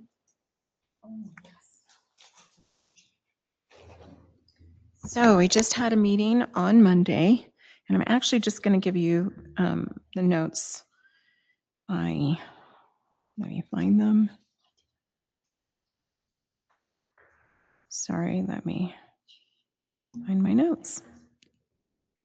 I got a new phone and I hate it because it's an iPhone, and I'm an Android user for the last 10 years, and I'm telling you right now, I miss it. I miss my Android. I can find things a lot easier. Oh, for goodness. I might be doing that because I'm struggling right now. Where did I put my notes? Darn it. Okay, but if I were to talk about the Historical Society, well, I try to find my notes. We met, like I said, this Monday, just yesterday, and a great group. We had Rachel Kaler, who came in and shared some more information on the study that is being done. I guess it's not a study, it's actually a reconnaissance that was started. Yep, historical reconnaissance. Okay, here we go. And they are still in the process of trying to find, if you remember, they came to Heber City and they're receiving a grant and a grant approval, and it was for $50,000 to do the study, to scope out. They did, one of that was to provide a tour that, there we go. Sorry, it's not wanting to open up for me. Okay, see, Aaron, this is why you do all of these things and everybody else but me. Anyways, I can't find it. So if I'm going to try and remember everything that I put down, it was quite a bit. But they had a certain amount of money. I think it was like $50,000.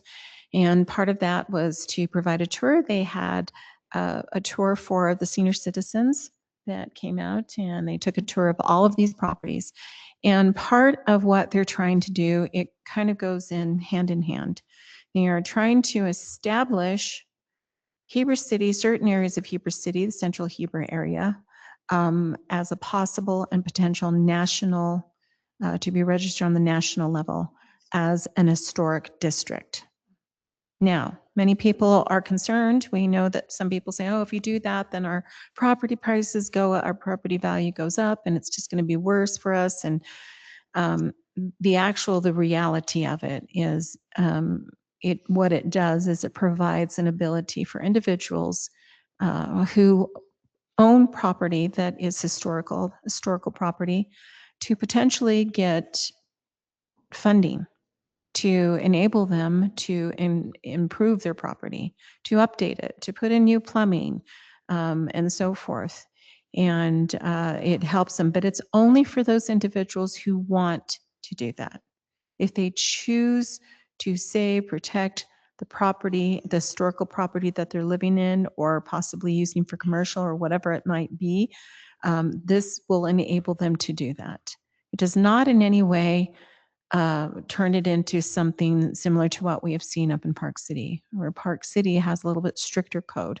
Anything that is done within that area has to follow certain parameters, and so forth. It's a little bit different than that. By putting it also, if you do it on the state level as well, I'm sorry, I'm getting myself confused. It was state level. By putting it on the national level, that's when it becomes a little bit more dicey.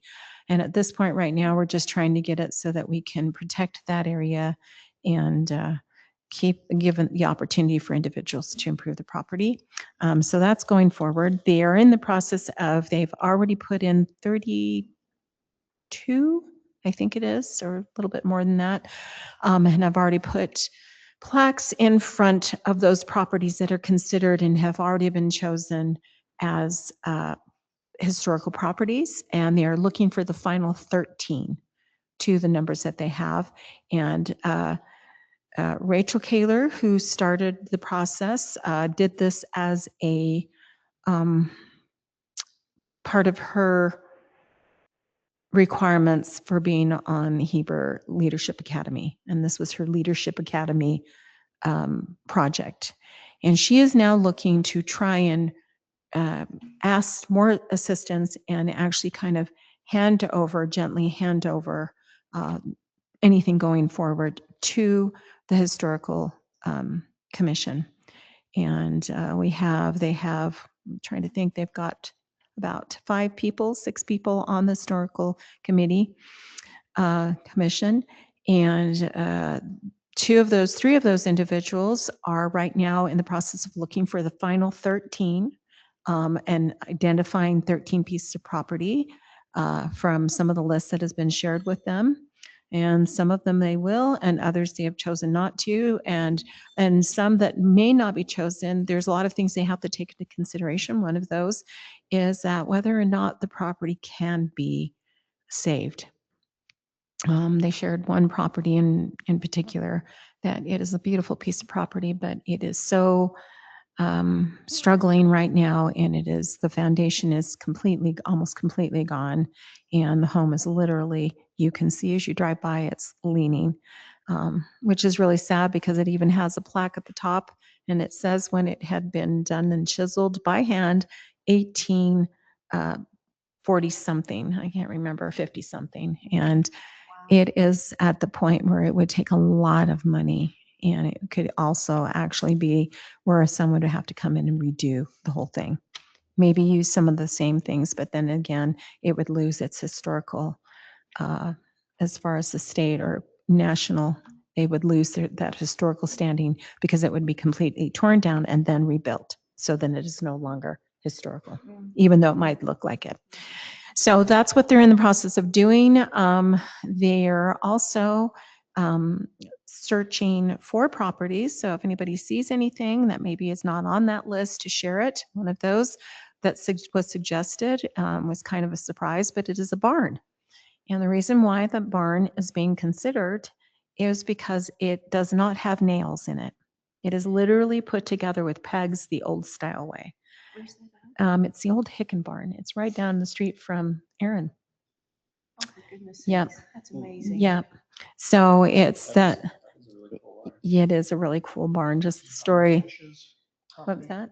Yeah, it's like, no, it's behind Fishes. So there's Fish and then Hicken, and it's like the open space. Yeah, that's it's right that at the open edge space of, area what is through that, there. 4th? So if you were Yeah. heading east on 5th Yeah. south. And if you look, it's you'd the run right only into it. one of the few original structures that is still standing from the 1800s.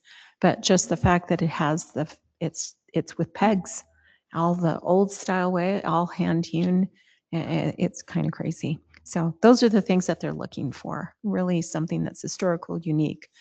So any suggestions they would they would greatly appreciate. Also, the Murdoch cabin. They will more than likely be placing that over at the school district office on, we're going to forget the address here. We're looking at 100 East and 300 North, that corner there. And instead of actually doing it where the Murdoch property, you know, of course, the original Murdoch home is right across the street from that north of that corner, where we have the Murdoch, let's see, on the south corner, north corner of the school district, we have the Chief Tabby and Murdoch monuments there. So they're thinking of now putting it it would be actually to the southeast of that area. There's kind of an open space area right there, and that's where they would like to put it, is right there with it, adjacent to it. And that would go with the monument. They would have the cabin there, and also there's the plaque. That home that is across the street, the current homeowners did not want the plaque on their actual property. So it's actually across the street there on the corner. So that's the next thing, but the barn or the cabin is going to be restructured, and they are hoping that they can get all of this done, hopefully before the snow flies. If not, then they will wait until next year, and then it will be put in. So it'll be kind of a neat experience. And they're still planning on doing their ghost tours. There was also discussion regarding the bell tower here. And part of that discussion is something that they might want to bring to the council. It's very preliminary discussion of possibly improving it and looking for grants to improve the structure so that it becomes more safe, and then thereby opening it up for tours and bringing in more revenue that would be put into the Historical Society. And the reason for that is because they have no money. There is no money. Everything they get, this is all, volunteer based, and they have very little, and anything they get would be going through Heber City. They put the plans out, and then Heber City pays whomever and takes care of it. So it's kind of an ability to kind of build that funding mechanism so that they can put it towards other improvements of other things, other properties, whatever other projects might come forward. Also, because there's very little money, CAMS made the offer to purchase the remaining 13 plaques because what is left in the tap tax amount is about 6,000, roughly 6,000 or so. I'm going off of memory here, so this is not good, but I'm doing the best I can. About $6,000 that's left, and so therefore it would not cover the full cost of doing the plaques, purchasing the plaques, or of course putting the historical information on each of the remaining 13 plaques. So CAMS is considering to purchase them, and then it would come back to Heber City, and Heber City would then do a reimbursement off of the tap tax that would come in 2027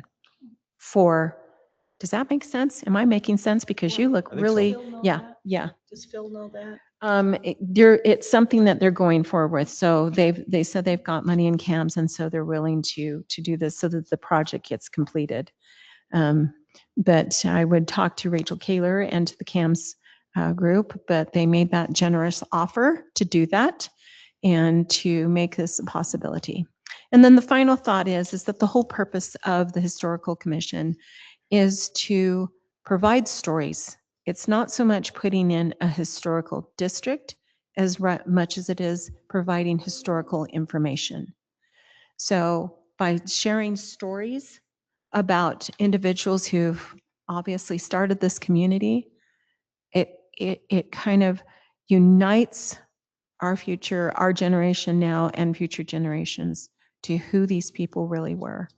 And they gave an example of, talking about someone who liked to bake pies. Why do we need to know that? Well, it's not giving the historical information on the house.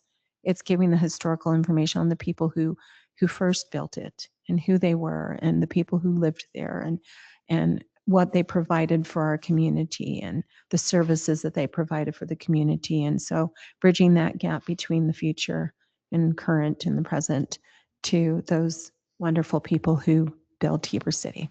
And that's it. Very nice. That's super fun. I'm so glad to see all the projects and organization that they're doing. Okay, Aaron, do you want to talk about NVSSD or do you want me to? Sure, I can go quick and then you can add something, I suppose. North Village SSD is kind of amazing. They do a lot more than I thought they did, so I'm glad to be on that board. Part of my onboarding, I suppose, would be full training on all of their different assets and how many miles of piping and conduit and water and all this different stuff that they manage. And effectively, they're doing all of that with an eye toward resilience, toward planning for the future to make sure that they've got capacity. This year, it's been a focus on capacity and shortage because of the drought and what the water impact shortage might be. They passed some drought mitigation is probably the right word, but the wrong connotation plans, whereby they're asking people to conserve in different ways to try to kind of make the water that we have last as long as possible. They're also acutely aware of the aging infrastructure they have in some areas and infrastructure needs that are needed in other areas to just make sure the operations continue to work like they should.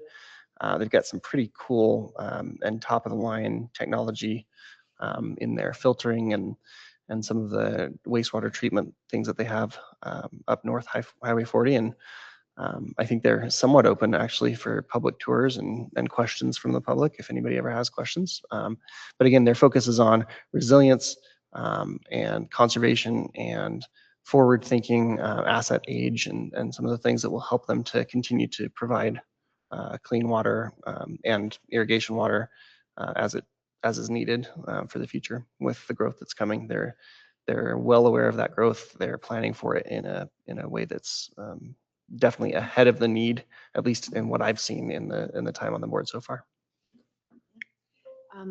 They recently received the sewer impact fees from DR Horton, who's also here to ask for the PID. That was what, 1.3 million that the DR Horton has paid for that. I thought that was timely information. They're building lift stations along North Village to pump up to their wastewater treatment plant there at the base of Jordanelle Dam. They have plenty of room for expansion. They have a great capital plan, great staff, great expertise, and they're prepared for Jordanelle Basin growth, and they're prepared for the North Village growth. And so that's really good news. They also said that they're putting in a water tank above, Russ, above Highlands, I guess it is, 500,000 gallons there. And that's under construction right now. No? Almost? Okay. Well, it's extensive, right? The infrastructure is incredibly extensive that's going in for water, sewer, and pressurized irrigation in North Village, right? Yes. Okay. Good job. Okay, Yvonne, we're back to you with post. Okay.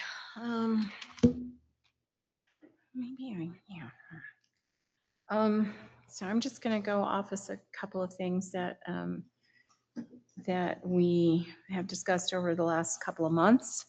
In April, they had discussion. Brandon Pewitt sits, who is from our Heber City Parks Department. Yeah. And let me just say, Brandon has just stepped into some pretty big shoes with with Mark Rounds, our previous director, retiring, and has really kind of picked up the torch. I don't know how else to say it, or the pitchfork in this case, and has really just stepped in there gung ho and is doing so much. And he sits with us. He has just done a really good job, sits with us in post, works well with our post leaders, which is Mia, you, and Melissa Stinger, and so many others that come. And just listens, is always willing to help out, always goes to bat for us in a lot of ways, I think.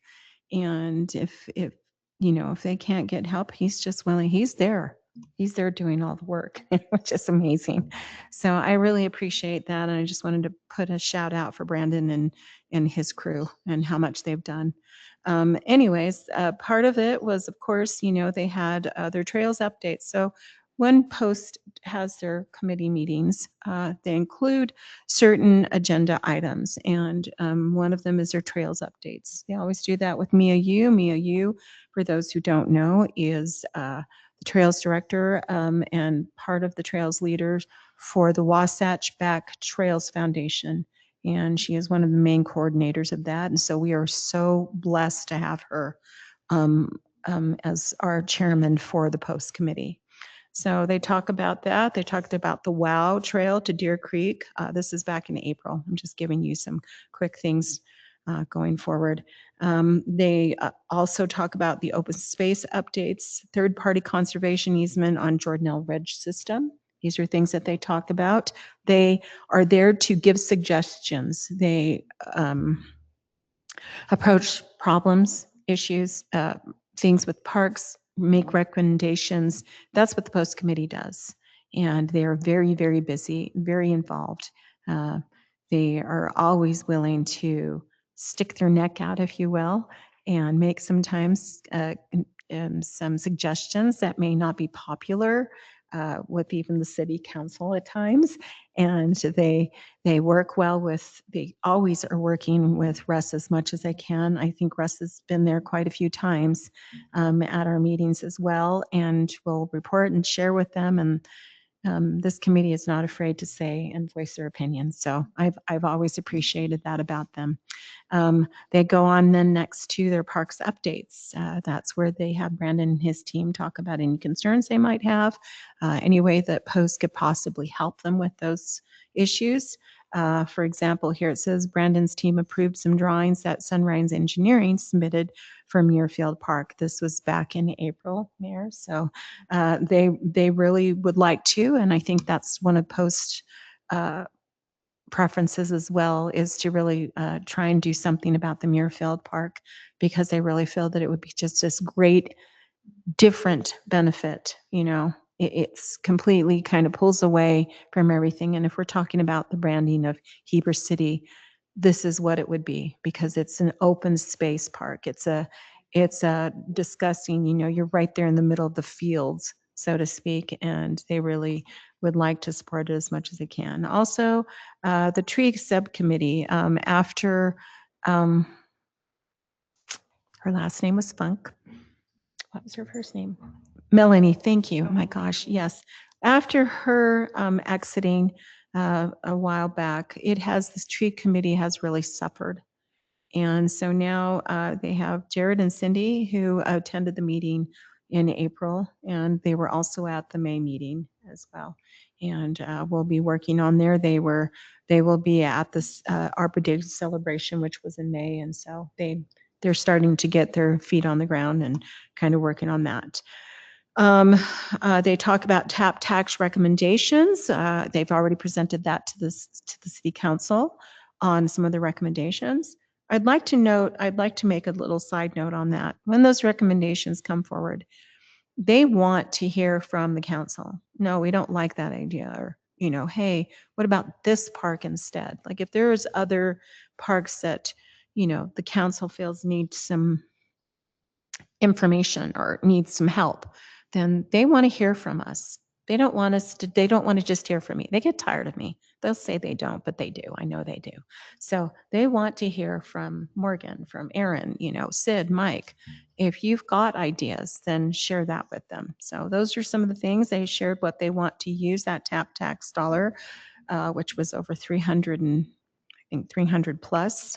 They talked about the certain memorials and going forward. Right now, the Post Committee is in hiatus.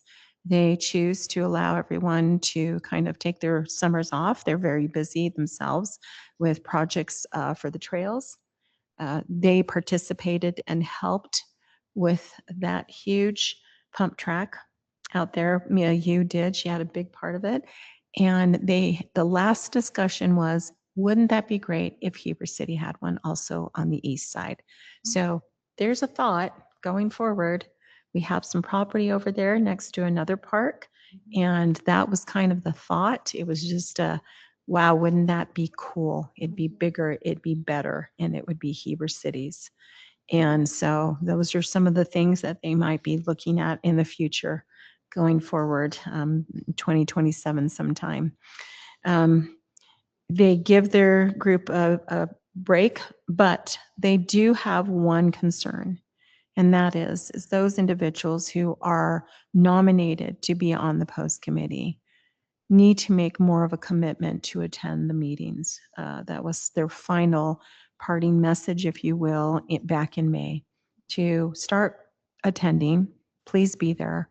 And I don't know if there's anything we can do to help them with that. Well, we set up the attendance requirement for the AAB, and if you don't attend a certain amount of meetings, then you can be released. So maybe they need that same language. Yes, that might be something going forward. And then the final thing is that if you want to say hi to anyone on the post committee, they also provide our bike valet over at the park during the summer concert. Yes, valet. Did I say that right? Also over the concert and Market on Main on Thursday nights. So they're working nonstop all year long. There you go. Thank you. Thank you. That's a lot of fun. Okay, personnel with Aaron and Sid. Yeah, I've been to a couple of the personnel meetings. I think we had a couple early in the year that I missed, just for understanding. And I think the staff does a great job in those meetings. They bring up things that are timely, talking about treating employees fairly, looking at different options and questions that come up from the employees. They've talked about some different programs and some clarity in the employment agreement based on some of the questions that have come up. So I think they take input well, and then they are meeting very regularly. I just missed a couple of the meetings, so they do meet very regularly. It's good for Sid and I both to be on there because our schedule seems to allow one of us to go each time, which is great. It's a hard day. It's a hard day. You ask them to change the time? I think it works well for the staff, and as long as one of us can make it, I think it's okay. It's just sometimes we don't have us both there, but they are proactively looking for ways to make it better to work for the city. They have great conversations. They make agendas in advance. They stay to agendas pretty well. It's actually a pretty well run meeting that happens with good regularity, and like Sid just said, Matthew Kennard organizes it, and as a result, it's incredibly structured, which is great. Yeah, that's right. Not a lot of updates. It's personnel stuff. It's not crazy rocket science, but they are doing a good job at thinking through feedback and thinking through opportunities to train and to make things more clear for employees in a way that makes it a better place to work. So no changes to the personnel policies forthcoming? Nothing ready to talk about. Okay. Yep. Okay. I know this is not totally alphabetical order, so I appreciate your patience, Morgan. I went down the list from, January. Anyway, so the Fire Advisory Board did so much work over the last 2 years, so much work. And now they're ready to be building their new facility up in Hideout. They'll move that temporary facility out to Wolf Creek area, as I recall, until they finish building the one in Hideout. They built the one on 1200 South, and we're looking to purchase the old one, right, from the county. So they have this tremendous capital plan. They have 7 stations in total, one up at Timber Lakes, one further. Okay, I'm sorry, I don't recall all the locations. They have the Midway one, the Heber City one, the new Hideout one that they're building, and it is mostly prefab, which is really cool because it does not look prefab. Prefab's the old term, I know, manufactured, right? It's going to be shipped in and it's going to be amazing mountain modern. So that's really cool. They were able to get the sales tax passed, if you remember, for just the fire district. So that's what's funding this. So a very ambitious capital plan. I also wrote a survey for them that they ended up using part of it into 2 surveys. They did the employee survey, which they thought was really useful. Now they're doing the public survey. I don't know if any of you caught it, but it's what you think about the fire district and such. And that happened in the last few months. And then they're offering continuing monthly classes for first aid, CPR, other types of classes that are free to the public, and they're trying to do more and more public outreach, and they are a great, great partner to us here in the city. Okay, now it's time for the Housing Authority. Sid and Morgan. Sid, you want to take it and Sure. I'll fill in? Sure. So it's fun to be on the housing.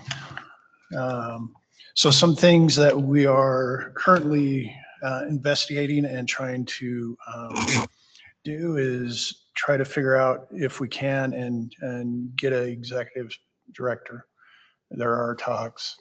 So we're still currently pursuing that, which I think is going to help us out tremendously, just for the fact that we have somebody full-time doing this and understanding all this. You know, Mountain Lands is our consultant to it, and Jason and Angelica do a great job and keep us informed what's happening up on the hill.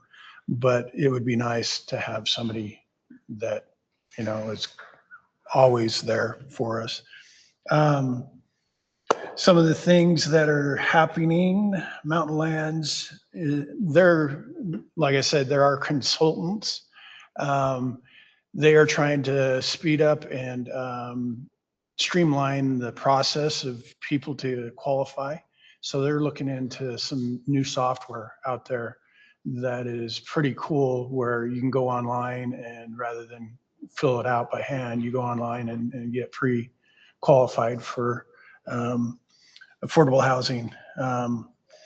They are going to be, and you guys are going to get a invite, groundbreaking for their, or not groundbreaking, but ribbon cutting for their self-help. Is that another batch? Well, this is Mountain Lands, so it's out at Parkview Place. Oh, for the Crown program. Yeah, and then the Great. Crown program, which is a pretty cool program, you know. So you're going to be seeing, so August- invite on that. August 11th, I think they said. Oh, yeah, that's August right. 11th, yeah. August 11th. So, and they're doing, yeah, did you? They're going to be doing both, one in the morning and one mid-morning. So all together. So if we can make that, that would be nice. Actually, just spoke with Matt. We have RFP in for the housing Needs assessment. need assessment, and currently we are refining. We got some good bids, really low bids from consultants, so we're going back to them and making sure that they know the scope of work, what we need. So, which again, us as a city, we're going to be hiring it, but it's going to benefit everybody. We're paying for it for the county or just for the city? It's going to be for the valley. The council wanted it to be valley-wide. The county's Affordable Housing Board is up to 20,000, if I remember correctly. It's separated. I kind of remember that. Didn't we have this discussion Mhm. last year? Recently. More a split, but Mhm. they're only in for 20. Up to 20. Mhm. Silly. So, but It will cover half the cost at least. Duly needed. This is going to be great. We do have, and we'll be seeing some developers come in front of us. They have been presented to the housing board before they came in front of us. I've been in contact with them, and I suggested definitely go in front of the housing board, and they'll be coming in front of us sooner than later for new developments for affordable housing. So, anything else, Morgan? Yeah, I was just going to add, I really enjoyed sitting on the board. It's been very informative. I learned a lot. Austin Corey came from the county. He gave a very informative presentation about the county's general plan for the unincorporated county. So we had a good discussion there. And also I really enjoyed attending the ribbon cutting for the 10 self-help homes. That was really cool just to see that and walk through them. And that was my first experience with self-help. I was really impressed. Really, really good quality. And then again, I went to the home, the ribbon cutting for the home in Parkview Place that the CAP students built. And it was really nice. They gave a tribute to the late Mr. Witt. And it was really neat just to hear from the students and walk through the home and see that. And I think they continue to do that each year, right? Or is the plan? We're doing it at Parkview Place every year, but that's. No, Well, but another yeah, home there each year, is- different sites. Yeah, the school has property that they're trying to work through the county and provide places for their students to build.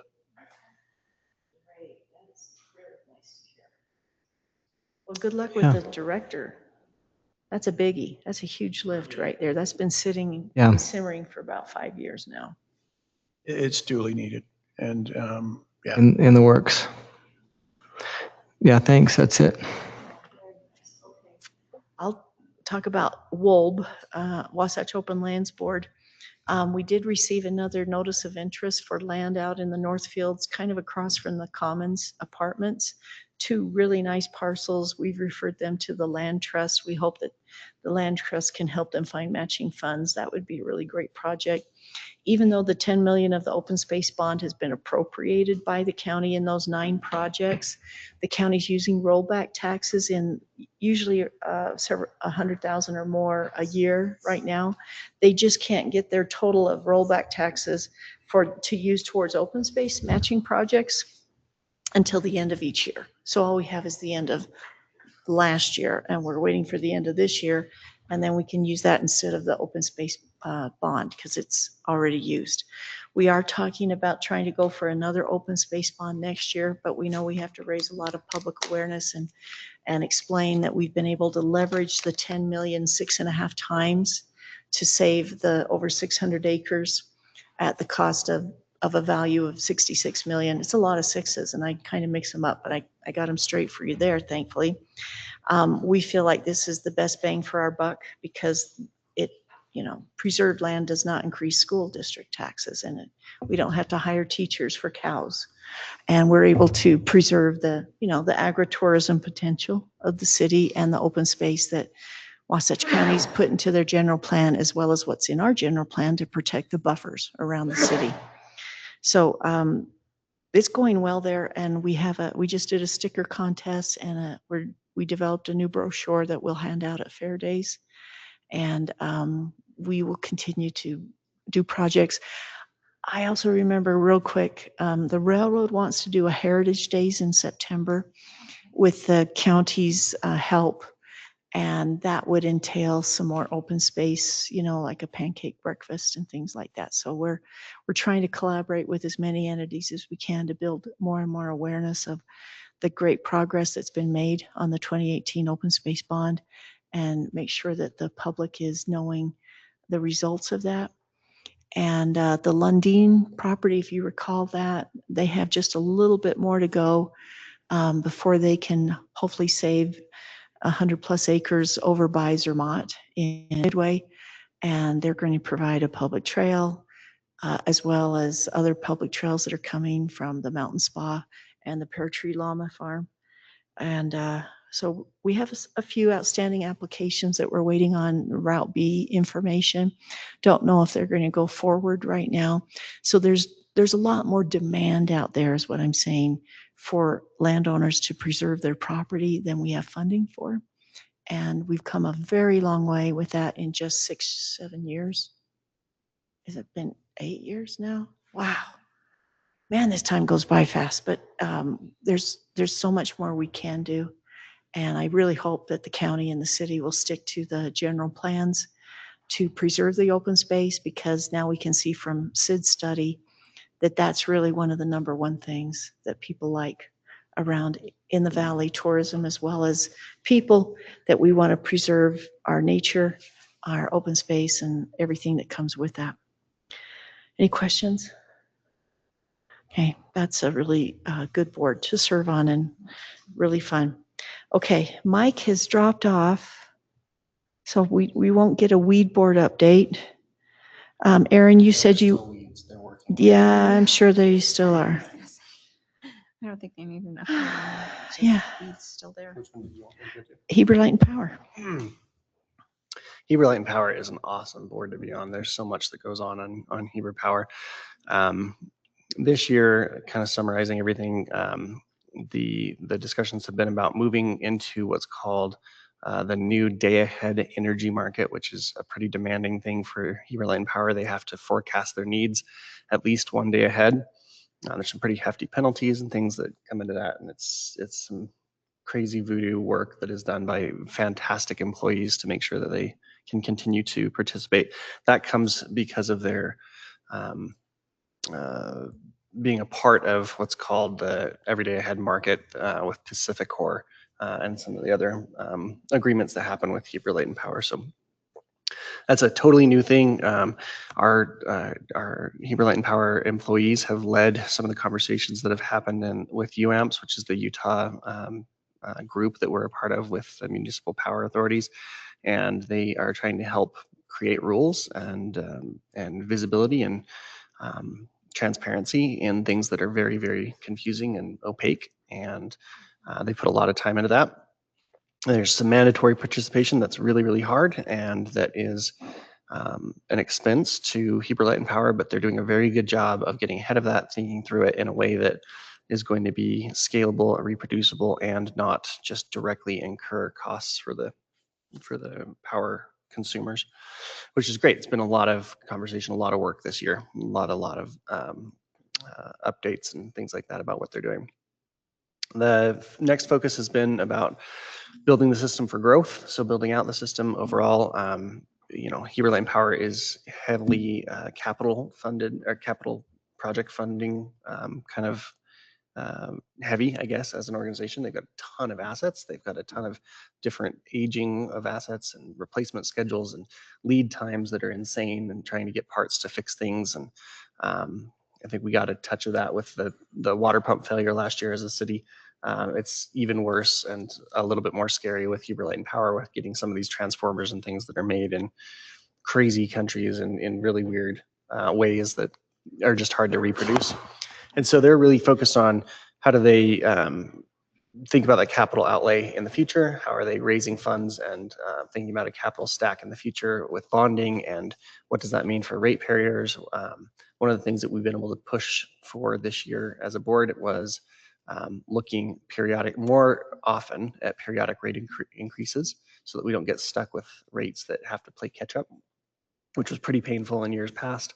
I know the mayor has been a big part of that, but we're doing rate studies more often, and we've done a lot of work to overhaul things like the employee manual this year, the operating manual for Heber Light and Power, and just kind of add a lot more structure and scale to those organizations as we think, about kind of how to run a continually growing utility there. And then also thinking through what that means for employees and headcount and organizations and roles and all that kind of stuff. So that's a big part of it. Recently, and you guys may have seen it, the new Heber Light and Power headquarters is now open. So obviously we've talked about the purchase and destruction and stuff. The new headquarters is now open. That's been a lot of conversation throughout the last couple of quarters, but it's really cool inside. There's some bugs to work out for sure, but we've had a couple of meetings there.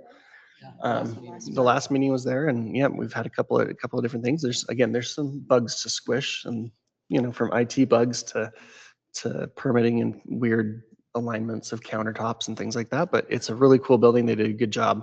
It's going to be a great spot to grow for a good long while. The next focus that we've had as a board has been on financial stewardship and being really transparent with how we're spending money, why we're spending what money we are, how we're saving money, and kind of thinking through different financial problems that the utility has. Things like insurance rates going up through the roof.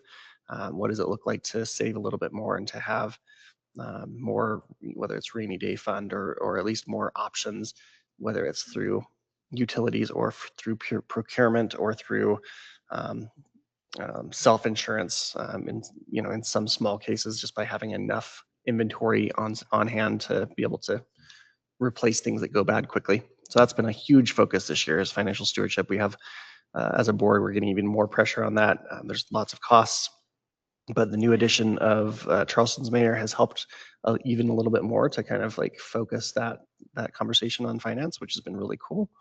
And then the last thing we've talked a lot about, and it's kind of just overall every meeting, every day, is what does risk look like for the utility and what does resilience look like? So what things are risks? So whether that's wildfires and Pacific Core fees and insurance costs, like I just mentioned, and total problems with procurement, and then what does resilience look like? What does it look like to have a good understanding of aging infrastructure and have a plan for that age that we want to actually get to redundancy in production, or redundancy in bringing power into the valley. There's been a lot of work about new substations and new transmission lines at the 138 kilovolt level, which is a big undertaking, but it's all in the name and the kind of the focus of understanding risk and managing and ensuring resilience. So again, tons of cool stuff that happens at Heber Light and Power. Those board meetings are all public.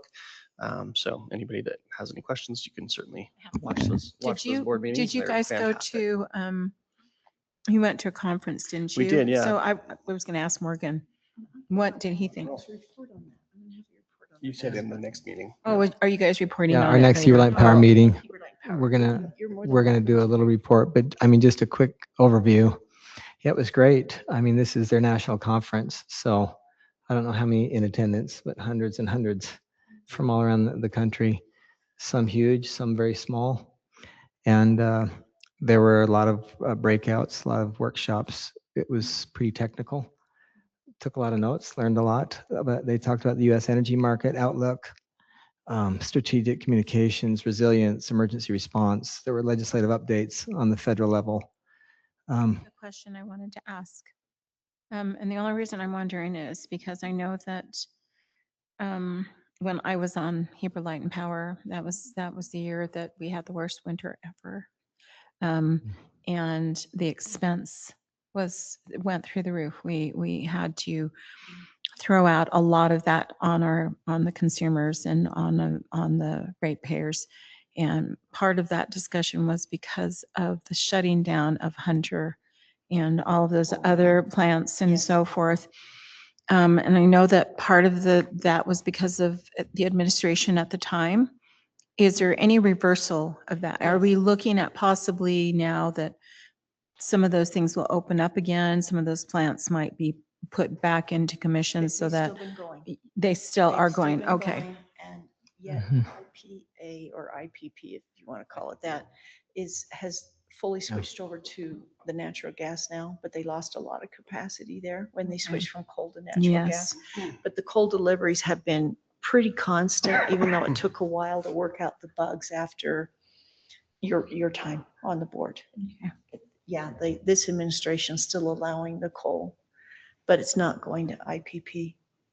Okay. Yeah, that's a good point. They just mentioned the current president, as soon as he came on board, signed some executive orders and made some changes. You know, and some of those are not too positive, right? Especially the biggest one that we heard of the pulling back on the acreage of those two major parks down south.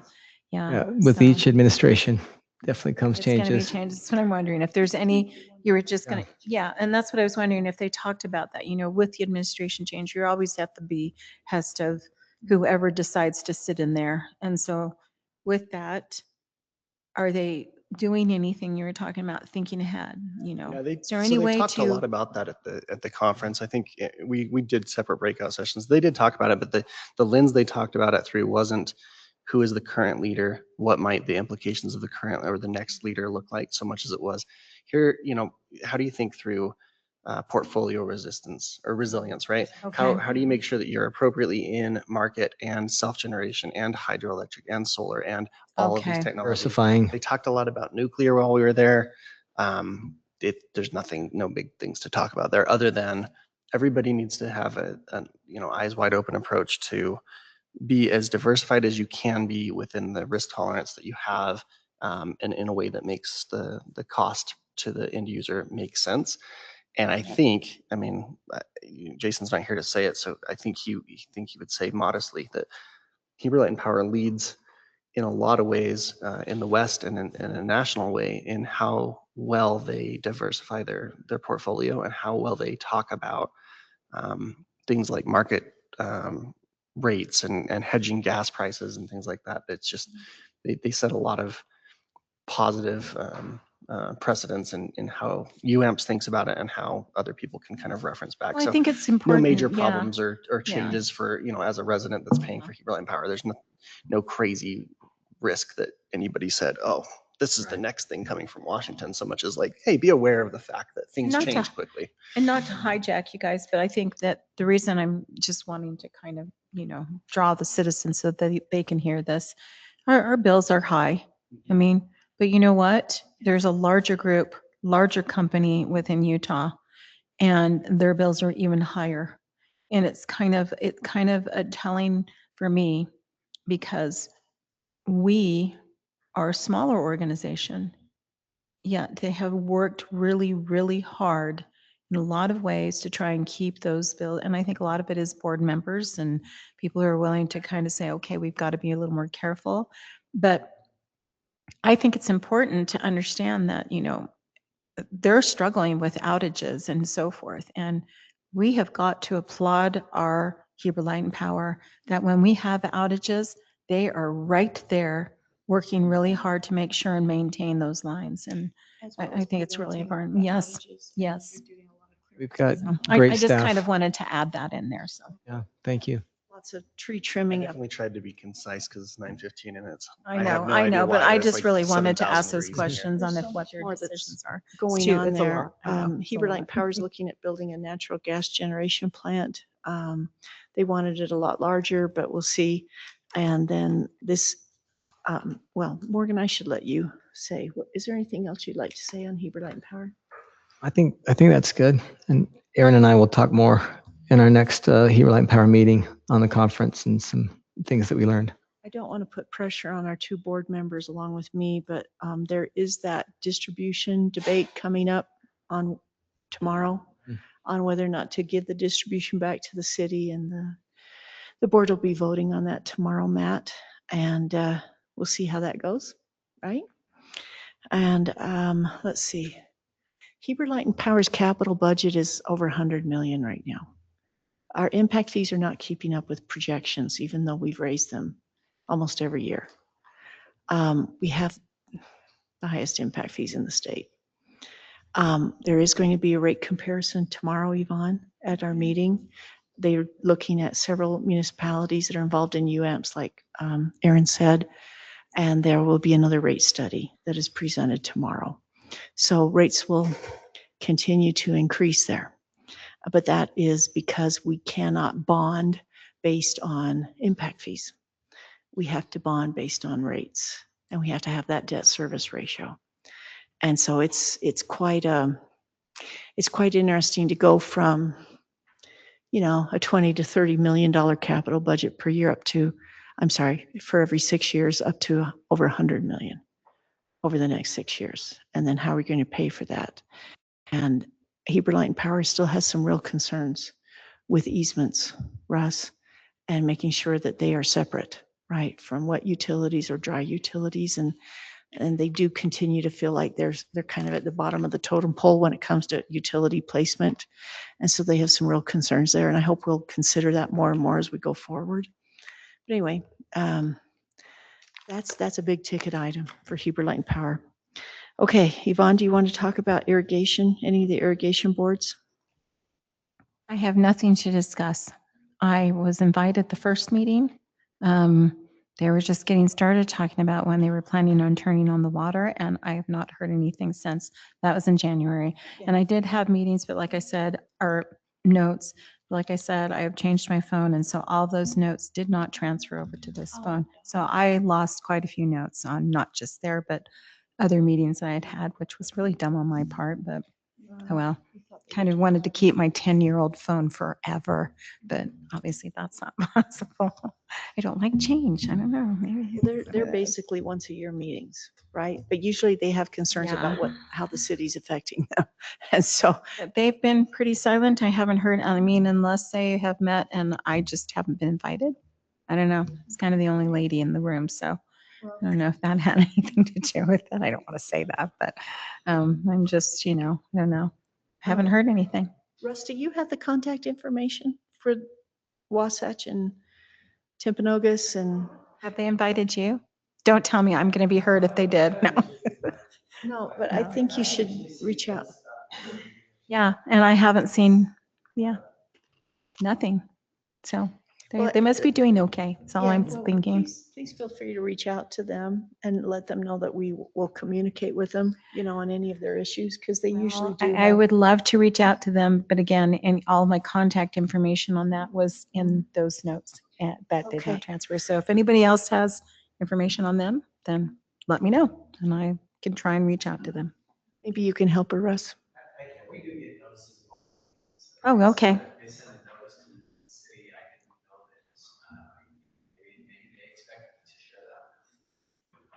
Please Yeah. do. So if they Please have, do. then yeah, I'd like to know because I haven't received anything. But thanks. All right, we have a new appointment that Morgan has just started this year. It's the Community Coalition Board. Morgan, do you want to give us an update on that? Sure. Thank you, Mayor. Yeah, this is the County Community Caring Coalition. Say that really fast a few times. So Trudy does a great job leading that. There's quite a few people on the committee from different, from the county health department and different agencies, organizations. And so it's been really informative and collaborative. During a few of the meetings, we divided into groups and analyzed the SHARP survey.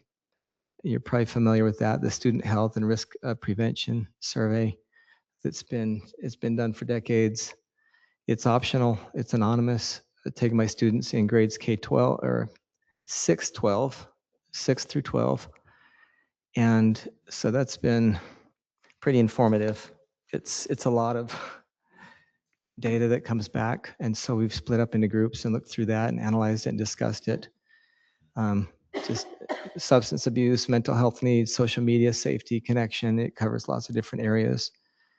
But that was really informative, and there's some definite positives that have come out of that. They've just said that overall in Utah, that drug and alcohol use is down, and there's a few positives that have come out of that. Mental health is improving. Parents matter and play a critical role in their child's success, and so, but there's also some needs for sure for Wasatch County. And so just discussing that and addressing some of those things, it's been helpful also that people have just shared community updates. One example of that is the annual family dinner in the park coming up. So that's going to be September 14th. And so that's Southfield Park, I believe, where they usually have it. September 14th. September 14th. So look for information on that. But yeah, overall, it's been a great experience. I really enjoyed meeting people on the committee and networking and sharing. So Matt, that's going to be coming for you, the sponsorship, okay, for the dinner in the park. And then, and then we Okay. all get to hand out food at Great. that. So feel free to come and do that. Okay, everyone, I was hoping we'd do this quarterly, but obviously we've got a lot of catching up to do. And I don't know if we'll do this again till likely the end of the year. Sound good? And then Sounds good. any needs that your committee has, feel free to Can get I an just- agenda item put on and bring any presentation you'd like. Can I just mention one more thing? I'm sitting on the 9/11 National Day of Service Committee, and it's not on your list of committees, but they reached out to me, Mr. Wilcox, and asked if I would be a representative from the city on that, and I've really enjoyed meeting with them. And we just met the other night, and so anyways, I've emailed to the council, but just a reminder about that. What's that day again? It's going to be Saturday, September 12th. And so I sent you a little flyer that you could share. It's going to be in the city newsletter. You saw that. Ryan Bennell has it for August, September newsletters. Our goal is 250 projects. Really? Well, that's been thrown out there. It's an ambitious goal. 25? Start with 25. But anyways, we're just trying to get as many sponsors and projects as we can. And the city, of course, is sponsoring some of them. I just echo Yvonne's remarks about Brandon Pewitt, really responsive, collaborative, and he's helping to come up with some different projects. We might be painting the fence in front of the cemetery, picking up trash, pulling weeds. You know, Aaron mentioned there's still some weeds in town. Lots of potential projects. And so the city will sponsor a few of those. But we're just, and today it was announced at the chamber luncheon and the flyer was handed out. So just trying to spread the word. I attended last year and it was, I know some of you did, it was well attended. And we're hoping for greater attendance, but yeah, it was really fun just to work with different people. I helped out at the food pantry and met some different residents, and it was really a neat experience. So that Saturday morning, 9 a.m. opening ceremonies with the flag ceremony on our new flagpole. And, you know, the high school band is going to come and play again. That was really a highlight that everyone loved. And then we'll break, and the projects will be from 10 a.m. until noon. And they will be most will be listed on the Just Serve site. So people can look at them in advance, sign up, and make a decision as to what projects they want to do. Others will just jump in the day of and help out wherever they are interested in serving. So if you have specific ideas, projects, please email me. Ask you, so just email Because you. we're listing them. We're posting them on the Just Serve site. We're trying to get everything up. August 15th is our soft deadline to get volunteers to, you know, see them and sign up. And then September 1st is the hard deadline for all these different projects. So that's what was announced to the businesses. Oh, just for the projects, I mean, Yeah, sponsors. for the so to speak. sponsors, for the projects to be listed.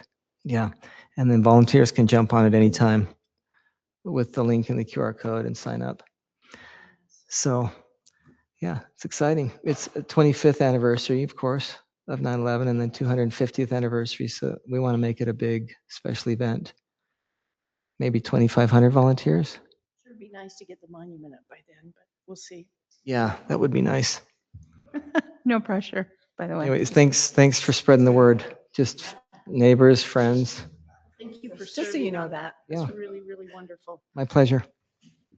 Okay, is there anything I've missed? Any other assignments? Any other trends? Okay. Is anyone ready to adjourn? I would like to make a motion that we adjourn our meeting.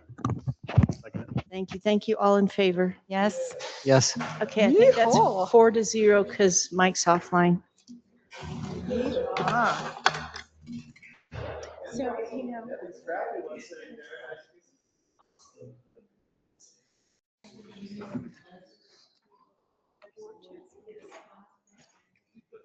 Oh, well then just nominate him. Can I just You can nominate.